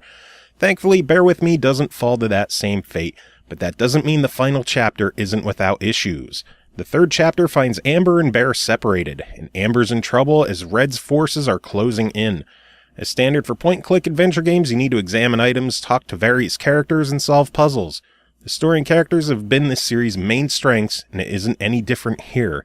The poignant story comes to a close here, and while I'll not spoil the ending for you, it does a beautiful job examining grief and growing up. The dialogue is witty most of the time, although the pop culture quips uttered by Amber will sometimes make you wonder why a kid her age knows the source material. The puzzles are where the game hits a big snag, and since my review of the Miss Fisher game last time, I get wary when the developer says the latest episode takes twice as long as the last one. With adventure games, that usually means they've thrown in extra puzzles that will take you a while to solve because there's no easy-to-discern answer. The final episode of Bear With Me is a few of these, and I wasted an hour on the puzzle you start the game with. Ooh. Oh, that's brutal. Yeah. The solution is in the room with you, but it's not the easiest thing to figure out, and it got to the point where I had to ask on the game's forum for help. Oh shit, Jacob, what the hell? Another puzzle involving multiple keys and turning them in a specific order can easily go on for hours with nothing to guide you as to how things work, and there's no simple reset for the puzzle. Fingers crossed you have an early enough save to go back and try and fix your mistakes, because it looks like they're permanent within the game. Puzzles are a natural part of the point-and-click genre, but when the puzzles can go on for hours without a solution in sight, it's going to turn off gamers and make it so they don't finish the game. Luckily for Bear With Me, the developers and fans are very responsive and helpful with those of us, myself included, who get stuck in the game. As with the other episodes, there are multiple paths to the ending and multiple endings, so there's some decent replay value to this game. Despite the puzzles doing little but pad out the gameplay time, the ending to this story is worth it, and I still recommend giving Bear With Me a spin. Also, I feel so awful, but the entire time you did that review, I was just waiting to say, he missed a glorious opportunity to say, you interact with various characters. I don't know what is wrong with me. I was like, he didn't say various. Pernell, you son of a bitch. I do what I can for assholedom. Oh, anyway, one final game to talk about tonight, and that is called Hypervoid, developed and published by InFrames Technology. This one released October 9th on Steam for $9.99. Previously available on PS4 and Xbox One, where we covered it. Fun fact, Pernell, did you know that when the Xbox One version of Hypervoid was announced, the SML podcast were the ones who revealed the news to the world? I did not know that. Yeah. That is awesome news. Yeah, they contacted us and were like, hey, it's coming out on this date. And I'm like, wow, am I allowed to tell people? It's like, that's why I contacted you. That is awesome. So that yeah. actually lends itself to my review, actually, too. And now it's finally on Steam, so punch your way through waves of enemies and bosses as you travel through volatile and crazy wormholes, all rendered in high-quality 3D with a heart-pumping, progressive soundtrack in 29-plus challenging levels. Pernell, how is the PC version of Hypervoid? Well, first of all, one random thought, you probably already know this, obviously, but for those who are listening, InFrames is composed of, if I'm not mistaken, 2 people. Like, it's not a big group at all. It's 2 dudes. And this is probably, I don't think the original version came out this year, but this is probably my favorite indie game that I've played this year. And that speaks volumes. So, this game is I guess a good way to describe it, sort of like Tempest 2000 as far as how the presentation works. You are a ship that is typically going along either a cylindrical corridor or a flat plane, trying to get from one end to the other, usually by way of blowing the tar out of various other robots, which I believe by the scope of the game, you're actually kind of an antivirus running through a computer program, but that's here nor there. Anyway, you have 3 different guns on your ship. You have a concussion bomb, which is green. You have a pea shooter of sorts, pew pew pew, which is red. And you have a constant laser, which is blue. So between these 3 different weapons, you have to switch between them on the fly in order to determine the best way to take out various enemies that you come across. They all share the same energy meter, though. So if you blast too much, you'll be stuck dealing with a cooldown period, and you'll be left quite vulnerable to your foes. There's also a dash button, which will allow you to kind of juice around the map, which, to my recollection, I don't think that actually has an energy meter, so you can kind of do that at reckless abandon, but still be careful with it. And the enemy variety in this game gets really absurd. Like, you start with like basic pea shooter enemies, like these like just flying like satellites that kind of fly towards you. And then you eventually start to come across very strange things, like there's like a virus that'll seek you out. And if the virus grabs you, it'll inflict a status ailment on you, such as you can't fire your gun, or you can't stop boosting, or you can't boost. And you have to wait for it to wear off. There's another type of virus that can attack you where it'll grab onto your ship, and if you don't attack it with the right weapon type, it blows you up and insta-kills you. Like, well, not insta-kills you, but it does damage to you, and it sucks. So, and then there are other obstacles in the game aside from general enemies, such as asteroids that fly need to be blown up. And there are actually like these weird like white walls where you can't blow them up, but you have to dodge around them. So there's a lot going on with this game. It's a very fast-paced shooter at that. And in addition to enemy types, there are also two kinds of power-up type items you can find. There's one that has 3 different effects. It involves invincibility, or weapon recharge, or health recharge.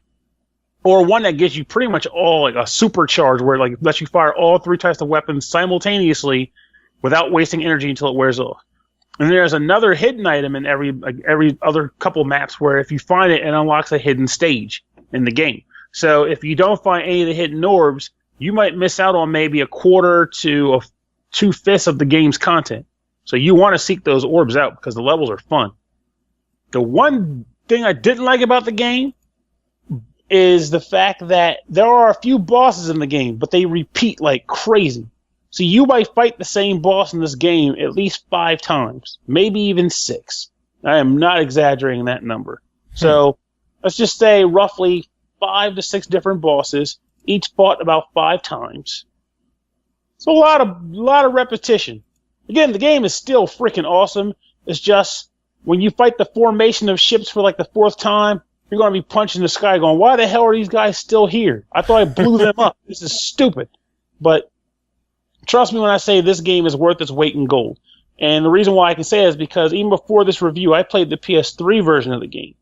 And what happened was a friend and I were playing it. We started out sitting down to play the game just to kill some time, just, after dinner or whatever. We played the game all night. We played the entire game in one sitting. And it was worth every goddamn minute. And it has genuine Twitch gameplay. There is a specific level. If you're listening to this show and you want to look it up, it's level 27. Look it up on YouTube. That level took me 3 hours to beat. I am not ashamed of it. It gives you the weird Twitch face where you don't blink and you kind of squint to look at one spot on the screen. But it is genuinely solid knuckle grabbing or knuckle sweating gameplay. Knuckle clenching gameplay. There's the term. Knuckle clenching, palm sweating gameplay. It is worth every goddamn penny. And unlike the console version, the PC version also has a challenge mode. I was just going to ask about that. PC exclusive challenge mode has 3 never-ending levels. The longer you survive, the higher you go on the leaderboards. So how high did you get? Well, I got the highest score on the 2 challenges that mattered most to me. So there's 3 different types of challenges in this game, all relative to gameplay styles that exist in the game proper. There is the Infinite Enemy Waves challenge, which is, as it sounds, constant waves of enemies, different combinations of enemies, in some cases enemy combinations that you don't even see in the normal game that will swarm you. There's another mode which is basically dodging fences. Electro fences where you kind of have to constantly dodge left and right, and it gets harder and harder in the sense of like sometimes they'll spawn late and they'll move, so you have to figure out where it's not going to be by the time you reach it. There's that section, and there's another one. I guess it's kind of funny because the company's called In Frames, right? Mm-hmm. So these levels, the level itself in the game is actually called In Frames. And the idea is that you are flying through gates that are linked by like a dotted network, and you can't miss any of the gates. But there are enemies in the environment that are making it really freaking annoying and hard to get to those gates. This is probably my least favorite of the ones, which is why my score probably blew there. But it is a mode, and if you really end up finding yourself liking that aspect of the game, you can do it forever. I won't. But the other 2 modes are actually really fun. So shoot for high scores. Once you've beaten the main game, if you just happen to want more juice, you can go for it. And one thing I forgot to mention, actually, now I think about it, every level in the main game has a high score threshold that you're supposed to try to shoot for. And if you do, you unlock something called hyper mode for that stage. And what hyper mode is it's basically a harder version of the level, but what ends up happening is the colors get really like kind of trippy neonish. Your ship flies it goes like a lot faster, and your health is up going down to 1, so you die in 1 hit. So it gets to be pretty wild on some of the later stages if you unlock hyper mode. And there's a trophy for beating every level on hyper mode, so good the fuck luck with that. 'Cause it ain't happening. Ain't happening. But if it does for you, you're a man among men. Nice. I ain't doing it. So I guess bottom line, $10. What's your verdict? This game is a piece of shit. I wouldn't buy it. Nah, this game is really awesome.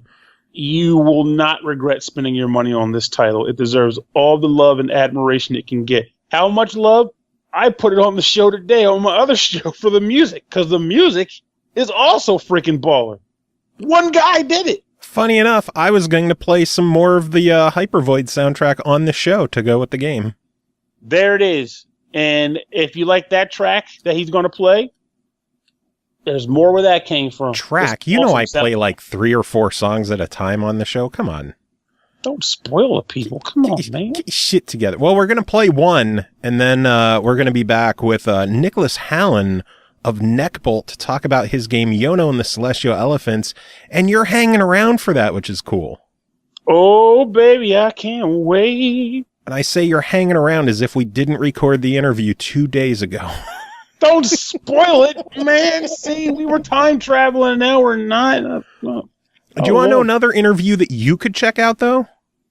Oh? If you want to jump back, all the way back to episode 128 of the SML podcast from October 2015, way back in the day, we talk with Wessam Benassi of InFrames Technology about Hypervoid. 128? Yep. Ooh, back when the show was regularly under 2 hours. Remember the days? Not anymore, baby. But yeah, we're going to take a quick break. We're going to play a song, and Pernell and I will be back with Niklas. Pernell, do you have any final words to wrap this up? Not so much, though. I guess I can say this episode should come out before then. If you happen to live in the Connecticut area, New Haven to be specific, and you can access a convention called Retro World, I will be doing a panel there this Saturday at 2 p.m. Ooh. I'll be loud and stupid. Come and have fun.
Welcome back, everyone. Thanks for hanging around. I have an interview to take care of right now, and joining me for this one, welcome back, Pernell. How are you doing? I'm doing quite nicely on this Sunday. How are you doing, sir? I am doing good. Are you excited to tag with me on this? We'll see. We'll see. I mean, we are talking about a game related to one of my favorite animals or creatures. So you be the judge of that statement. So we are here to talk with Yono and the Celestial Elephants with the creator, Niklas Hallin. Nick, how are you doing today? Is Nick good, or do you prefer Niklas? Nick is fine. Cool. Let's roll with that. Hi, everybody. How are you doing today, sir? I'm great. This is my evening because I'm in Sweden. How is Sweden this time of year? Oh man, it's October, right? So the winter is coming. It really is. Today actually really bright sun, but it's gonna get cold and it's gonna get cold quickly. So See, I can genuinely appreciate the fact that you, on the other side of the pond, are just as anxious about winter showing up as the rest of us, because I can't follow people who are like, I can't wait for winter. I love the chill. Like, you're crazy. That's not how this works. I love winter. No! Why? See, I like winter more than summer because if you're cold, get a blanket. You could, get another blanket or get another blanket or a sweater. But if you're hot, there's only so much clothing you could take off before you can't leave the house anymore. That is I agree with that. But I mean, I never said I liked summer either. This is just more like, I want spring and I want fall. I don't want summer and I don't want winter. I don't think spring and fall exist. It's October. It's supposed to be fall, and it was like nearly 80 degrees. I have no idea what that translates to centigrade. I think the planet took like an actual spirit bomb from like the populace, because everyone always clamors for winter and summer, and they ignore spring and fall. So the planet was like, so you don't like spring, you don't like fall? Fine, I'll take them away. See how you feel then. And now we miss it. I looked it up. It's about 26 or 27 Celsius. Wow, that's really warm. Yeah, it's October. What the hell? I turned my AC on just before starting this interview. It was sweltering in here. Mine's running now. I mean, come on.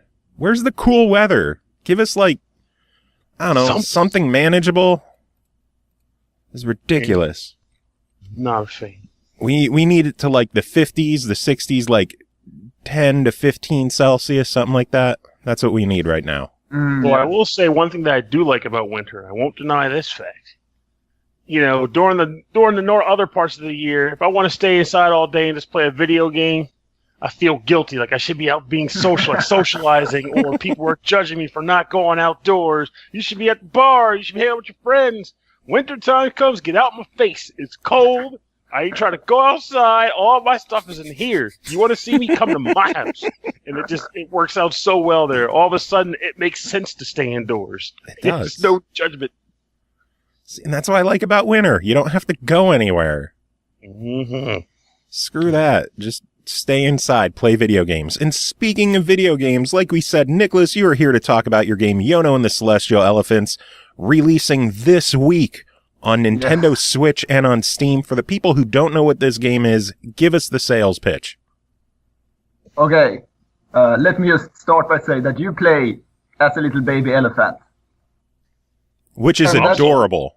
Yeah, I know. Exactly. That I usually don't go off on much. I usually don't go on much after that sentence. Yes, you play as the little baby elephant, and it's kind of like some sort of action adventure thing. I don't really know what genre we're talking about here, but it's a top-down thing, and it has an overworld with sunshine and happy people, and then it has dungeons with monsters and puzzle challenges. It reminded me a lot of the game Oceanhorn, which came out recently, but with an elephant. I know, that's actually pretty... I've been keeping an eye out on Oceanhorn because they seem to have pretty much the exact same sort of influences and inspiration that I have, even to the point where we have the same sort of camera angle in the game. Well, for me, like, the isometric 3D style has always been something I've been fond of. Well, shouldn't say always, but it grew because the first game I played that worked like this, though there was like Solstice way back in the day.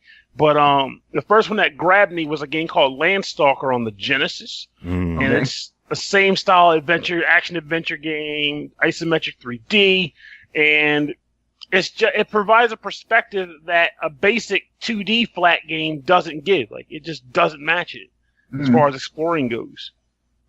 So what made you want to create a game where you play as a baby elephant? The simple answer is that baby elephants are absolutely adorable. They are. There it is. and many people will back me up on this. Mm-hmm. I was working. I was playing the Minish Cap, which is a Zelda game on the Game Boy Advance, and I was like, this seems doable to me, right?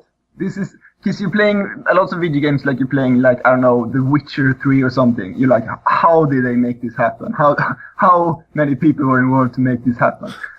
But playing something on the Game Boy Advance nowadays is like, I could probably make something like this. So you just took it upon yourself to do it? Yes. And then I started out with the assumption that I would have a human character with, like, hands, a little boy who is walking through a sunny forest or not something. And I kind of grow bored with that. I was like, this seems like a game that I have seen and played before, and it's hard to get a lot of personality into this character.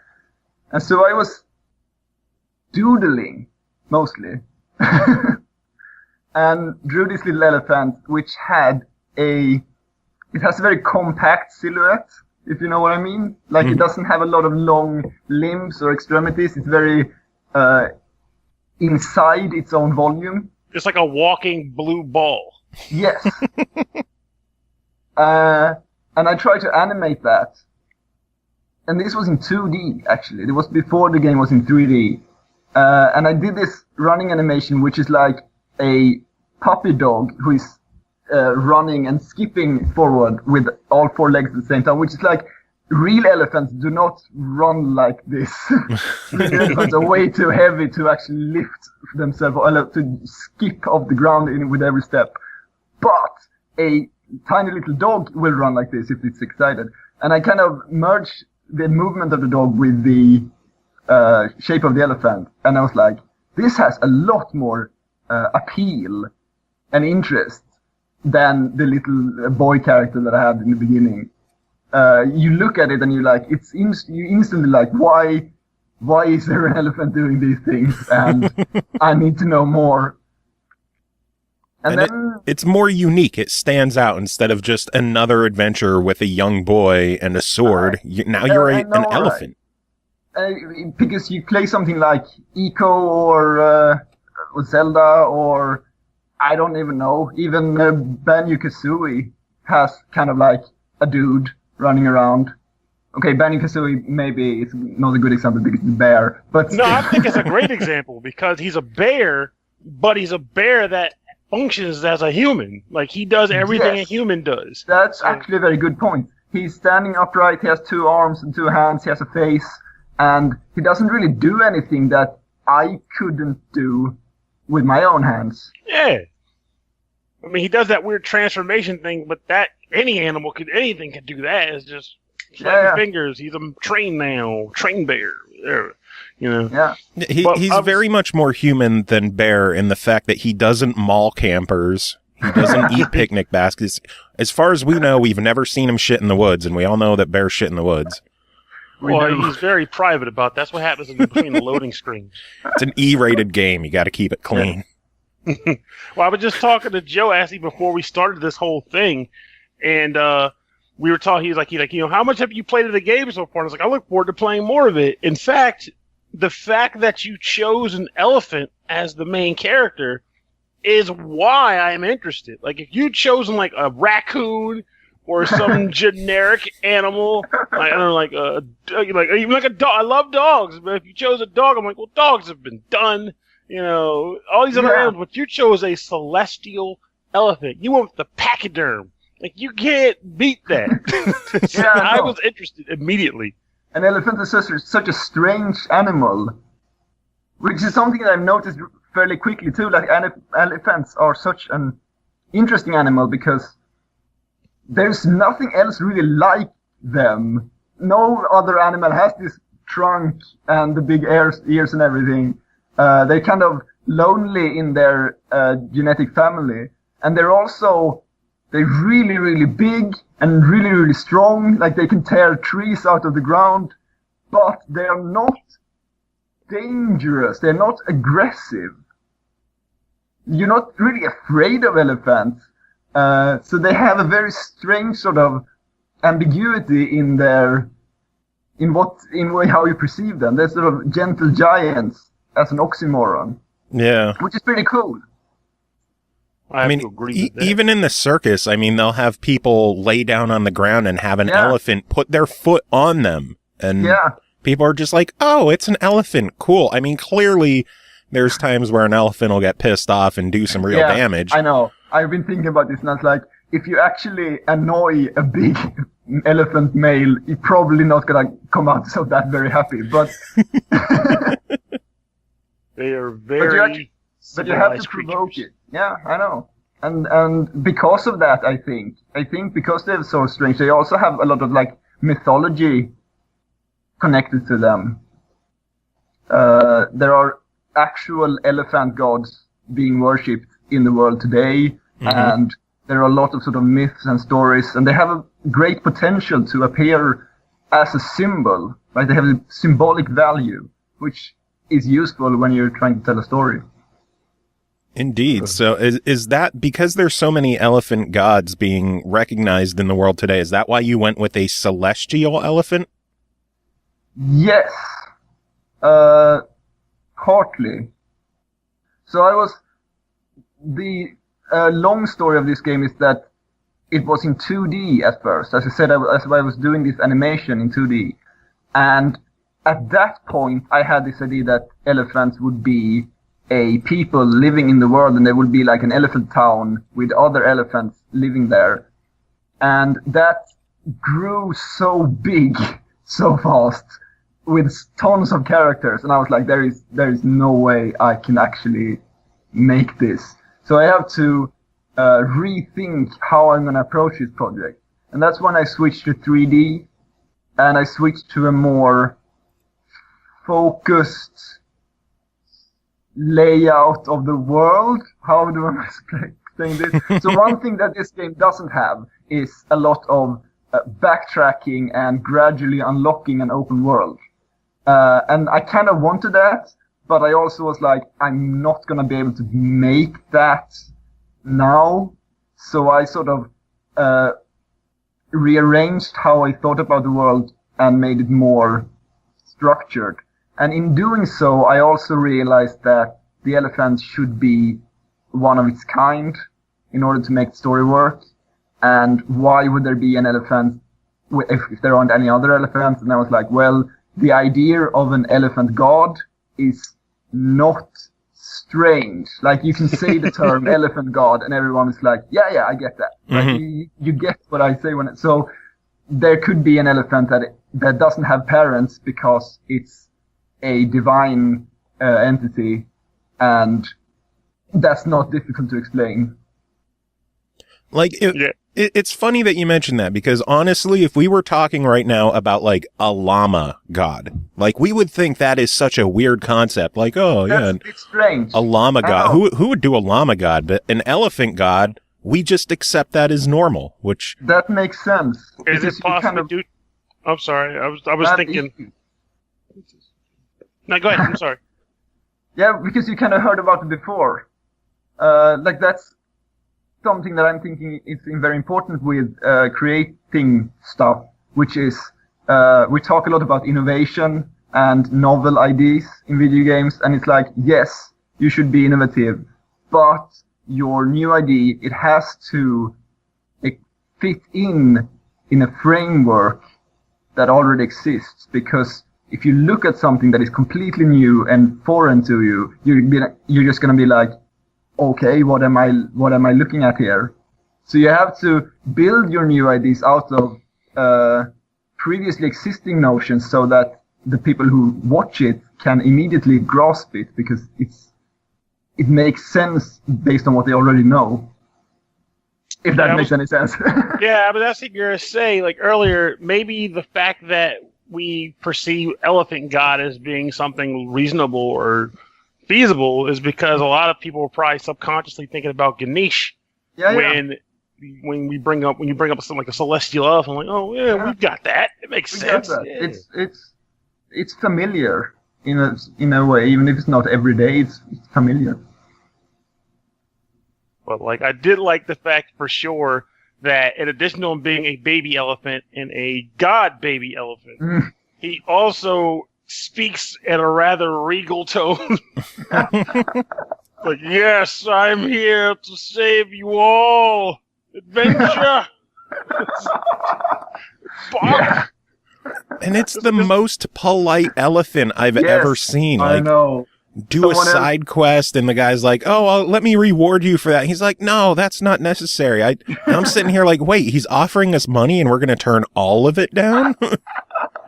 I know, that is my little joke quest. Bullshit! I could get so many different outfits with that money. I know. So the elephant is kind of like an avatar of pure good. You know, it's like there's nothing evil about the elephant. It's like 100% good force that comes to this universe, and it's like, how would a person like that actually speak and behave? And I was like, well, I mean, he's gonna be ridiculously Boy Scout polite to begin with, and he's gonna be very sort of self-sacrificing and friendly, and it's almost like a parody. Because he's such an incredibly nice person. And indeed, there's a quest where you help someone find something and they offer you a monetary reward, which is actually like, if you played video games before, that's fairly standard. It's like, yeah, of course I'm gonna take some gold for helping you out. And the elephant is like, no, actually, no thanks. I'm not gonna accept your money. And as a player, you would be like, but I want the money. and you notice that the elephant is kind of like a better person than you are as a player. makes you reconsider the choices that you've made in life. I know, that's interesting. And that's kind of like, so one of the things that is one of the major influences for this game is a podcast I've been listening to about philosophy, about mostly ancient Greek philosophy, Aristotle and Plato and Socrates and the whole bunch, and that has influenced the sort of ideas that's presented in the theme of the story, and that is why the elephant is such he's kind of like, wow, how am I supposed to explain this? But right, okay, so a common theme in philosophy, and especially old philosophy, is that material riches and having a lot of money and be famous and stuff isn't really how you become happy. You know, like a happy person isn't necessarily rich, which is kind of like, we still talk about that today, like money won't buy you happiness.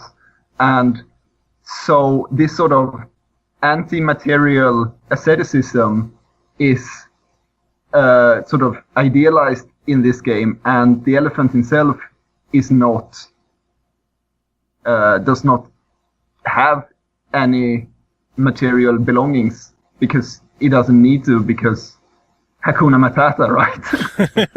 Well, I gotta admit though, money may not buy happiness, but if I had enough money to own and care for a baby elephant, an actual elephant, yes, yeah, I'd be very happy.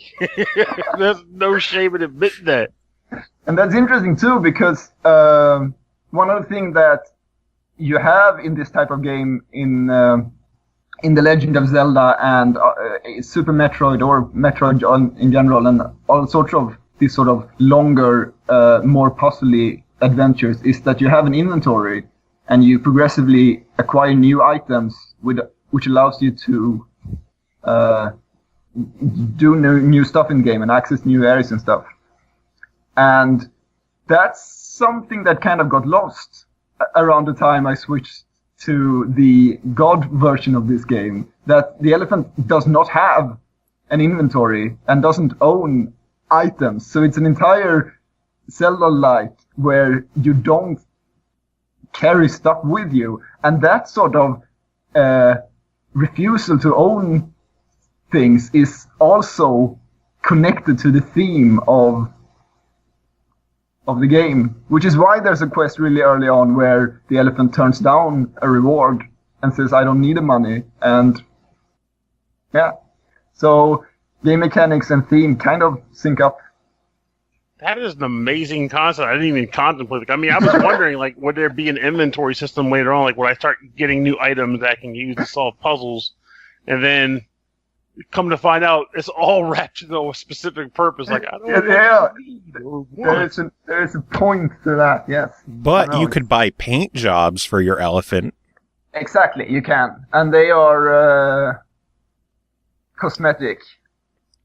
So that's another thing. I had this sort of notion that material goods are not an aspect of your fulfillment, and then I was like, but in a video game you want something small and shiny to drop out of stuff, and then you walk over it and it goes bling, and you get the point, right? That's such a video game thing, and if you don't have that, it's like all the jars and pots would be empty. And if you defeat an enemy, you would get nothing in reward. And if you find a treasure, there will be nothing. Like, you can't have an explory game and then no treasure, because... Then what are you looking for, right? You have to find something, right? So I ended up actually adding money and adding a cosmetic reward. If you buy money, you can buy different paint jobs in different colors, which don't help you in any way. They don't affect how you play the game. They just look fancy.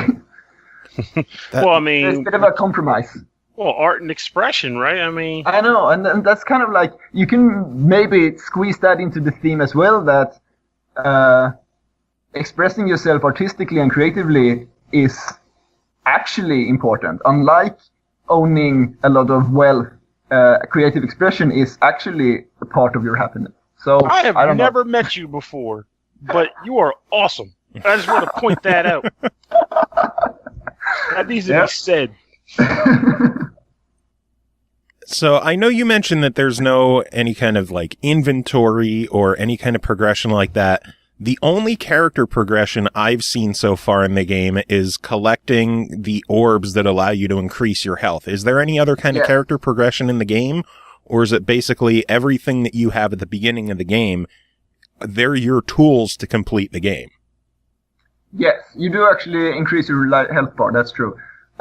It is true that in the very first room of the game, you can press any button and all the abilities are already doing something, right? But you can also modify, so the trunk, I mean, we have to talk about the elephant in the room. We have to talk about the trunk. Which is the primary tool for solving, overcoming challenges here. And so if you just press your trunk button any time, you will blow a gust of air, because air is always present around you. And you can do that you can put little spinny fans, or you can blow away leaves or whatever. But you can also find a bucket of water, and you can suck water into your trunk. And now you are charged up with water. So if you use the trunk with water in it, then you're going to spray water on whatever is in front of you. So, for instance, you can put out fires or make things wet, I guess. And so that is a different ability that you gain access to by playing the game. But you don't, like, once you've used up the water you found, then you have to go back and recharge. So you don't carry water with you as some sort of magical ability. It's just, if you find a bucket of water, then you have access to the water ability. And then there are more things you can do with the trunk as you progress through the game, and you get access to more and more of these different things that you can charge up with, but they're not permanent upgrades that you carry with you. So basically, if you see a tub of water laying around somewhere, there's a reason it's there. Yes, absolutely.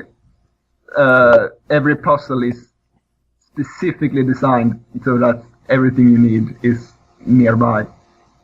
Gotcha. And what other abilities will you be able to do with the trunk? Are you able to eventually like have this badass elephant nose flamethrower? Yes.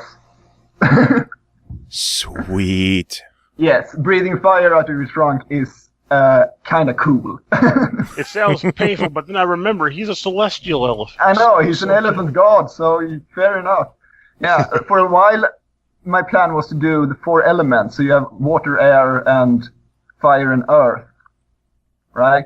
And the earth ability got a bit weird because, like, what would you spray mud out of your trunk, or would you like throw a rock or something? And I couldn't really make that make sense. So I ended up with air, water, fire, and you can also grab peanuts because elephant likes peanuts, as we have learned from cartoons. And you can shoot them as a what's that called? A blow dart. You can charge up your trunk with peanut, and you can shoot them out like like a cannon. Yeah, like a cannon, like an air gun. That's awesome. Which you've also seen in cartoons. Like, I'm confident there's like a Donald Duck cartoon where like an elephant grabs a bunch of peanuts in his trunk and then go pew pew pew pew pew. It's just a chain gun. Yeah, there's been actually, it's funny you said there was definitely not necessarily like Daffy Duck, but a Warner Brothers cartoon. It was like an animal war. Like, it was just the entire episode was like animals in combat, and that was definitely a thing. The elephants could actually like somebody would like be behind the elephant, like turning the tail, and then like the chunk would start shooting peanuts. I know. So this is what I'm talking about. Again, with the elephant god and with the image of an elephant shooting peanuts out of their trunk. It's like, that's weird if you just drop it in someone's knees, but since you've been watching freaking Warner Brothers cartoons, you know the deal. It just makes sense. That's clearly what elephants do in the real world, too. You crank their tail and they shoot peanuts out of there. I know, right?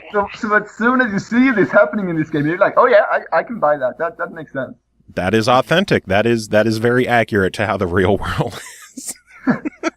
Oh, I love it. See, this is why elephants are mech. See, pigs and elephants, they're like the awesome animals to me. They're spectacular. I'll tell you. Oh, man. So I know that you previously developed a handful of games on Google Play as well as Belladonna on Steam. Is this your first console game? Yes, it is. And what kind of differences were there between developing a game for mobile or for Steam compared to working with Nintendo on the Switch? So the difference is, I actually finished developing this game in December last year. Like, I made the final piece of content in like December. Then now it's October the next year. It's 10 months later. And those 10 months have been basically adding nothing new to the game. Just paperwork and negotiations and stuff. I don't even know what we've been doing for the last 10 months. And if I'd put it on Steam only and skip the whole Switch release, we could have had it up by like March or something. So it's an additional several months of bureaucracy, basically. Do you feel, after all this time with release, pretty much right here, do you feel it's been worth it? Because I know over the summer, the first I heard of this game was during the summer Nindy showcase during one of the Nintendo streams they did. And as soon as I saw it, I'm like, holy shit, this game looks awesome. And if it would have just launched direct to Steam, I don't think I ever would have even noticed the game because of how much stuff releases on Steam. Do you feel it's the extra time has been worth it? Yes, without a single doubt in my mind. It has been excruciating 10 months, but yes, it is absolutely worth it. I know the game has had a lot of buzz around it since being showed off on that Nindy stream. Yes. How has it been for you seeing all of this attention for the game? Oh, that's an interesting question. I don't know. So my general approach to existing in this world is that most everything that happens is very strange.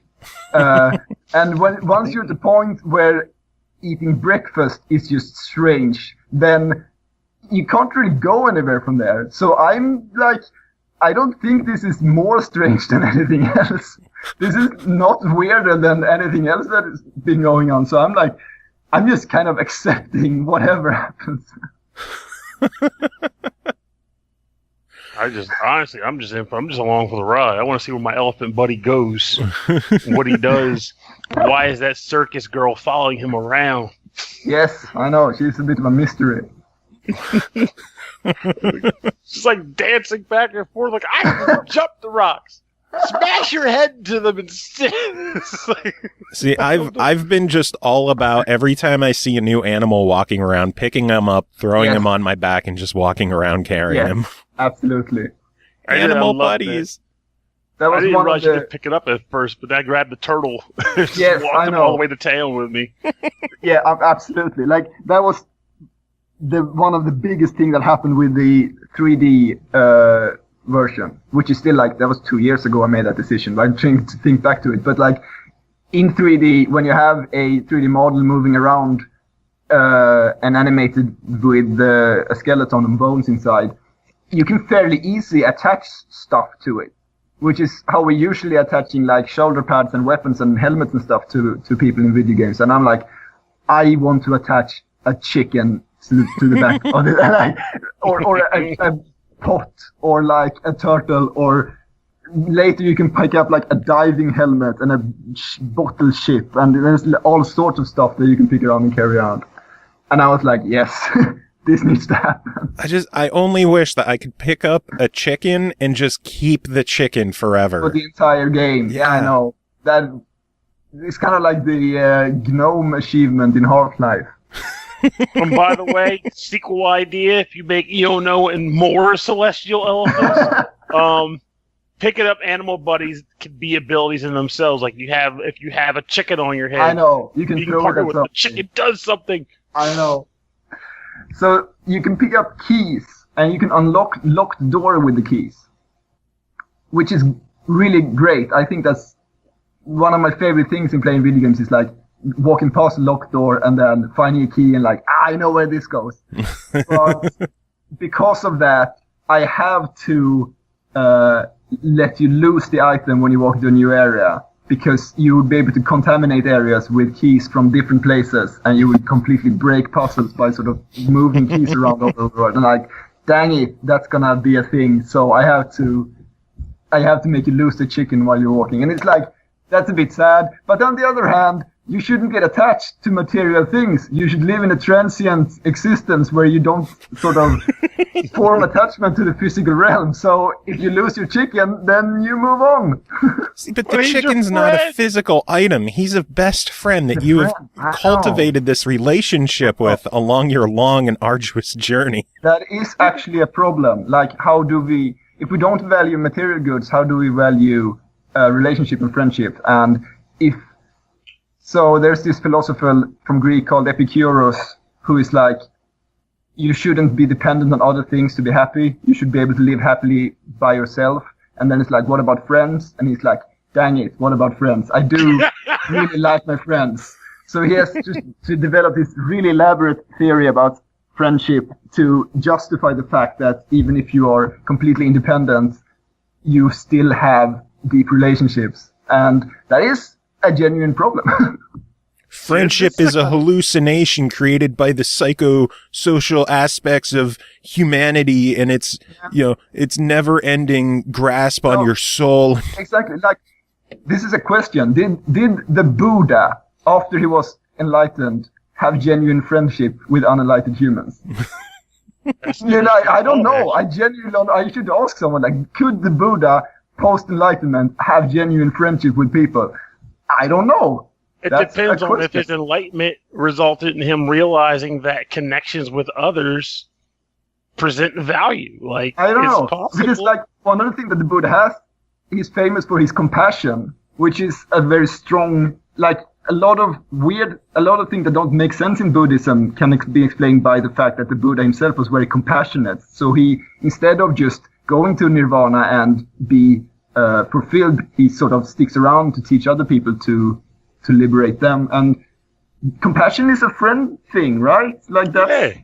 Because if enlightenment resulted in you not feeling a need to not necessarily be attached to people, but to not even be concerned about the welfare of others because it's, non-tangible in the grander scheme of things, why waste your time teaching other people to do it where you're already set? I know, right? So this is worth thinking about. What's the difference between friends and wealth? It could just be the aspect of giving to others and helping others, but not necessarily growing attached to those others, so that when you've helped them and then they go on about their business to live their life, you don't feel a sense of loss in them leaving. You feel a sense of accomplishment by helping. Yeah. I know. This interview is awesome, man. I don't know if this is going. This started with a game about an elephant. Now we're just talking about like our soul and how the fulfillment of friendship. Although I know what the difference is between wealth and friendship. Wealth will let you buy a Nintendo Switch. Friendship won't. Well, no. Friendship will let you mooch off of another friend. I know. It will let you borrow one. Yes. Unless they're too busy playing Yono and the Celestial Elephants. That is true. So speaking of playing the game on a Switch, you mentioned the game was done in December, which was months before the Switch released. I know. What made you go with Nintendo for this game as opposed to Xbox or PlayStation? Yeah, I know. This has, I mean, like if you look at my sort of list of influences of what other games that I've been playing while I've been working on this, basically all Nintendo games, right? Both for the gameplay, but also like I play Mario Kart. I played an old Mario Kart for like GameCube or something, and I will like deliberately drive off the road to look at the 3D polygons in a tree or something, or in a bush or a rock, or Mario Galaxy, right? And so graphically and gameplay wise, it is such a Nintendo game. And in the beginning was like, it's a shame I can't release this on a Nintendo platform because it's gonna be a bit weird to have this Nintendo game on a PC. And then last fall, about a year ago, people at Nintendo saw this online, a GIF or a video or something, and they were like, this looks like a Nintendo game. We should get in touch with this guy. Oh, wow. Oh, nice. So I got this email from Nintendo, and they were like, "Hi, could we like sell your game on our platform?" And I was like, "Yes." How do we make this happen? Do you have Absolutely. to ask? And that was before the Switch was even released or announced. So we were talking about like the Wii U or something. And I was like, okay, I don't really have a Wii U or don't know what that is, but we will talk about that. And then they dropped their first sort of Switch reveal, and I was like, holy shit, this is hilarious. Let's do this. I just think that's an awesome concept when you think about it. You stated yourself that a lot of your influence in games, both in enjoyment and in design, came from Nintendo platforms. Yes. Exactly. And then they found you, not the other way around. You weren't like saying, I have to get this on a Nintendo system. It was more like, hey, guy, we think that your product embodies that which you yourself have taken a fond appreciation of. Yeah. Come on in. Like, yeah, well, that is incredible. I mean, that is something that I would think is weird if I thought things were weird. But in the world of Yono, it's perfectly normal. Yeah, I know. It is absolutely incredible. And then I started working together with a publisher to facilitate this, and they were like, so do you want to do like Xbox and PlayStation? I was like, you know what, not really. I mean, I got what I wanted here. You're upset. I was actually going to ask if there's a chance that we'll see it come to other platforms, because people who listen to the show know that we're Xbox fans on the show, or at least I am. And I know personally I'd love to see it come to other platforms, but it just feels right being on Nintendo. I know. That's true. I mean, that's kind of what I'm thinking as well. Like, for one thing, so I am primarily an artist and a storyteller, and I'm not really a programmer. I'm kind of just faking it. This is my biggest project by far, and I kind of learned to code well while working on this. And porting it to consoles is like, oh my god, I'm not going to be able to do that. Like, I have no idea where to even begin with a technical challenge like that. So I'm not looking forward to porting it to Xbox and PlayStation. And I wasn't looking forward to porting it to Switch either. But like, the Switch is such a big deal for me that I'm willing to overcome that. Actually, I'm kind of curious about this. This might be one of the most obvious answers, but worth asking. So, you didn't have much experience, like you said, with the actual coding to console aspect, but you knew you had a product that worked, and Nintendo wanted to have your product. Was there a situation at any point where they actually like openly offered assistance, or was it just a matter of if you can do it, we can take it, and if you can't, you're on your own? Nintendo themselves are swamped. Like, there are so many games that want to be on the Switch. So they are like, we will help you out if we can, but we're kind of busy. But they did, as I said, I hooked up with a publisher, a French publisher called Plugin.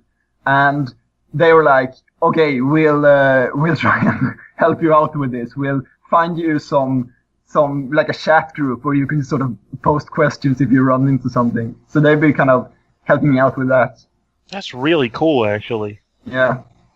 Because they were like, we could outsource this and give another programmer the task of doing the port, but that will take several months because they don't know anything about the project. They will basically have to go through all your code and try to make sense of it.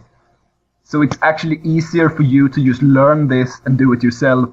That would be quicker than to let someone else handle the project. And I was like, okay. So then I started sort of chatting with programmer friends and getting help in just the specific things I needed.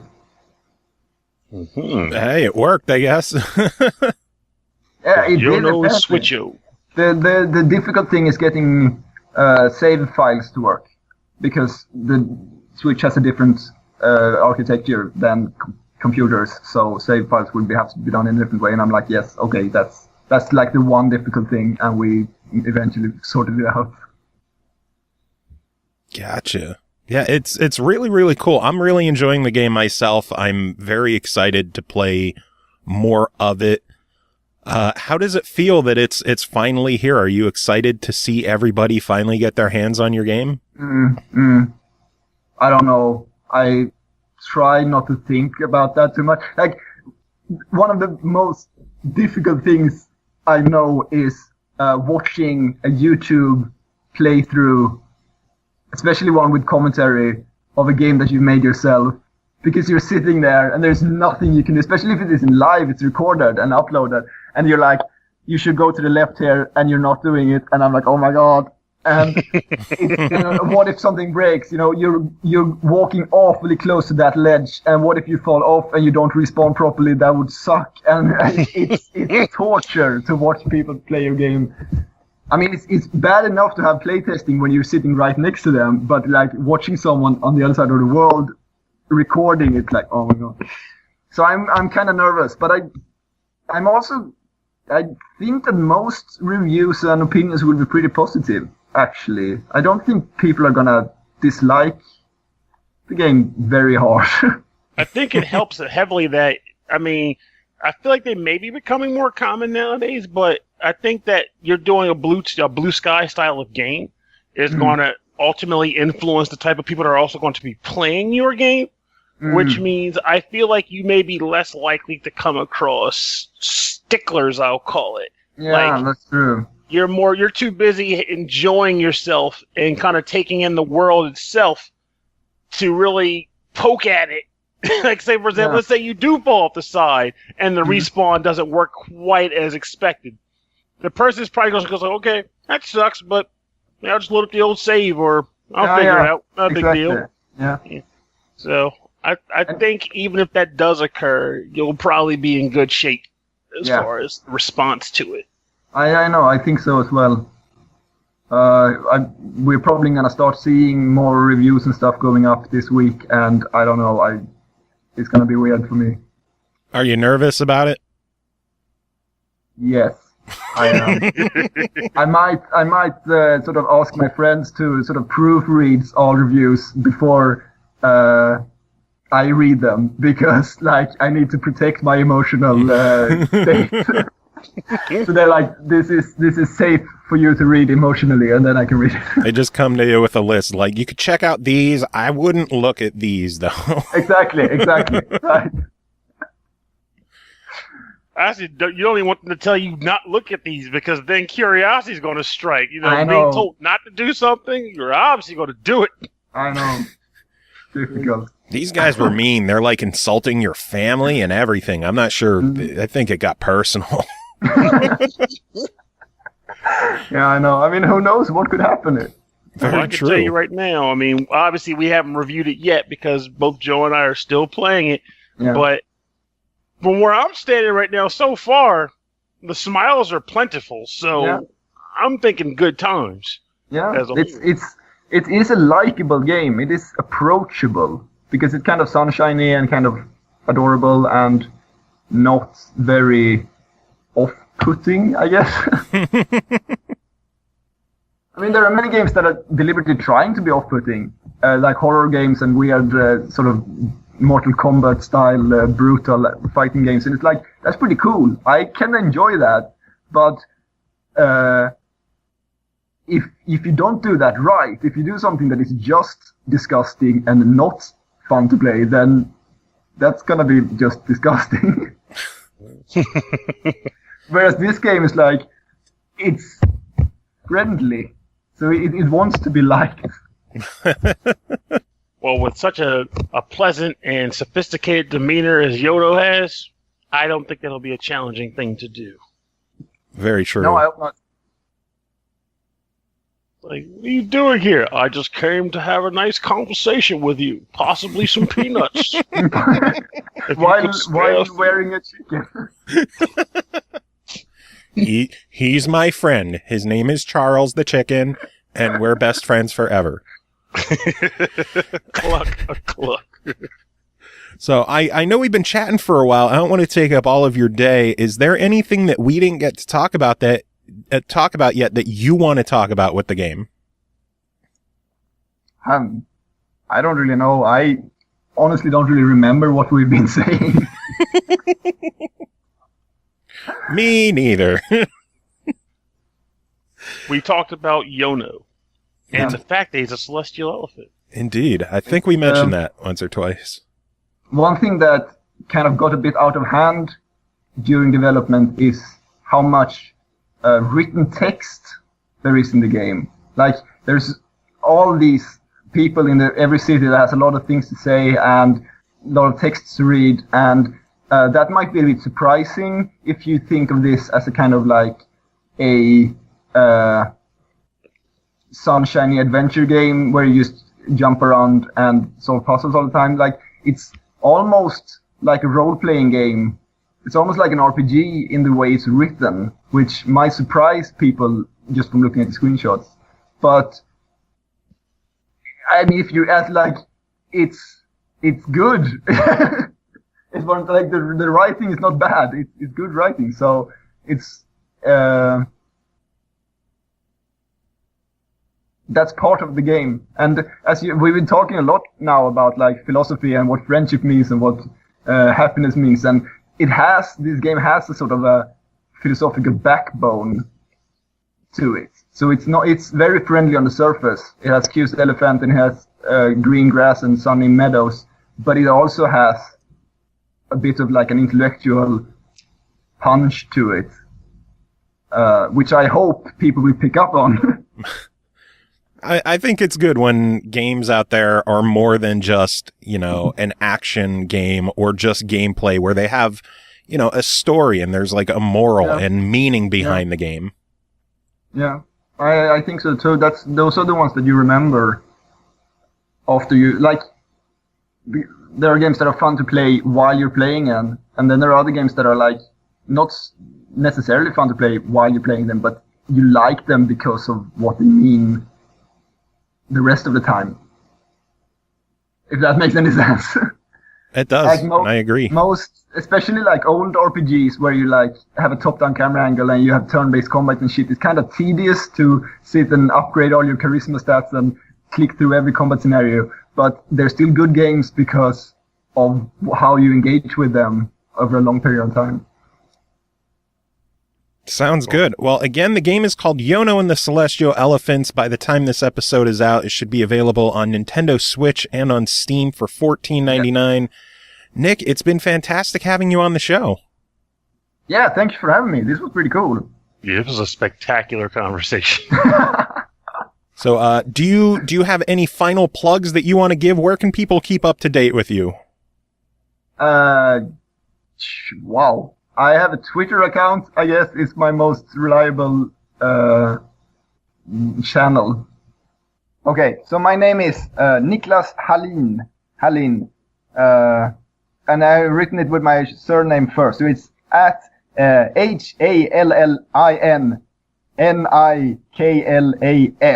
Wow, that was a mouthful.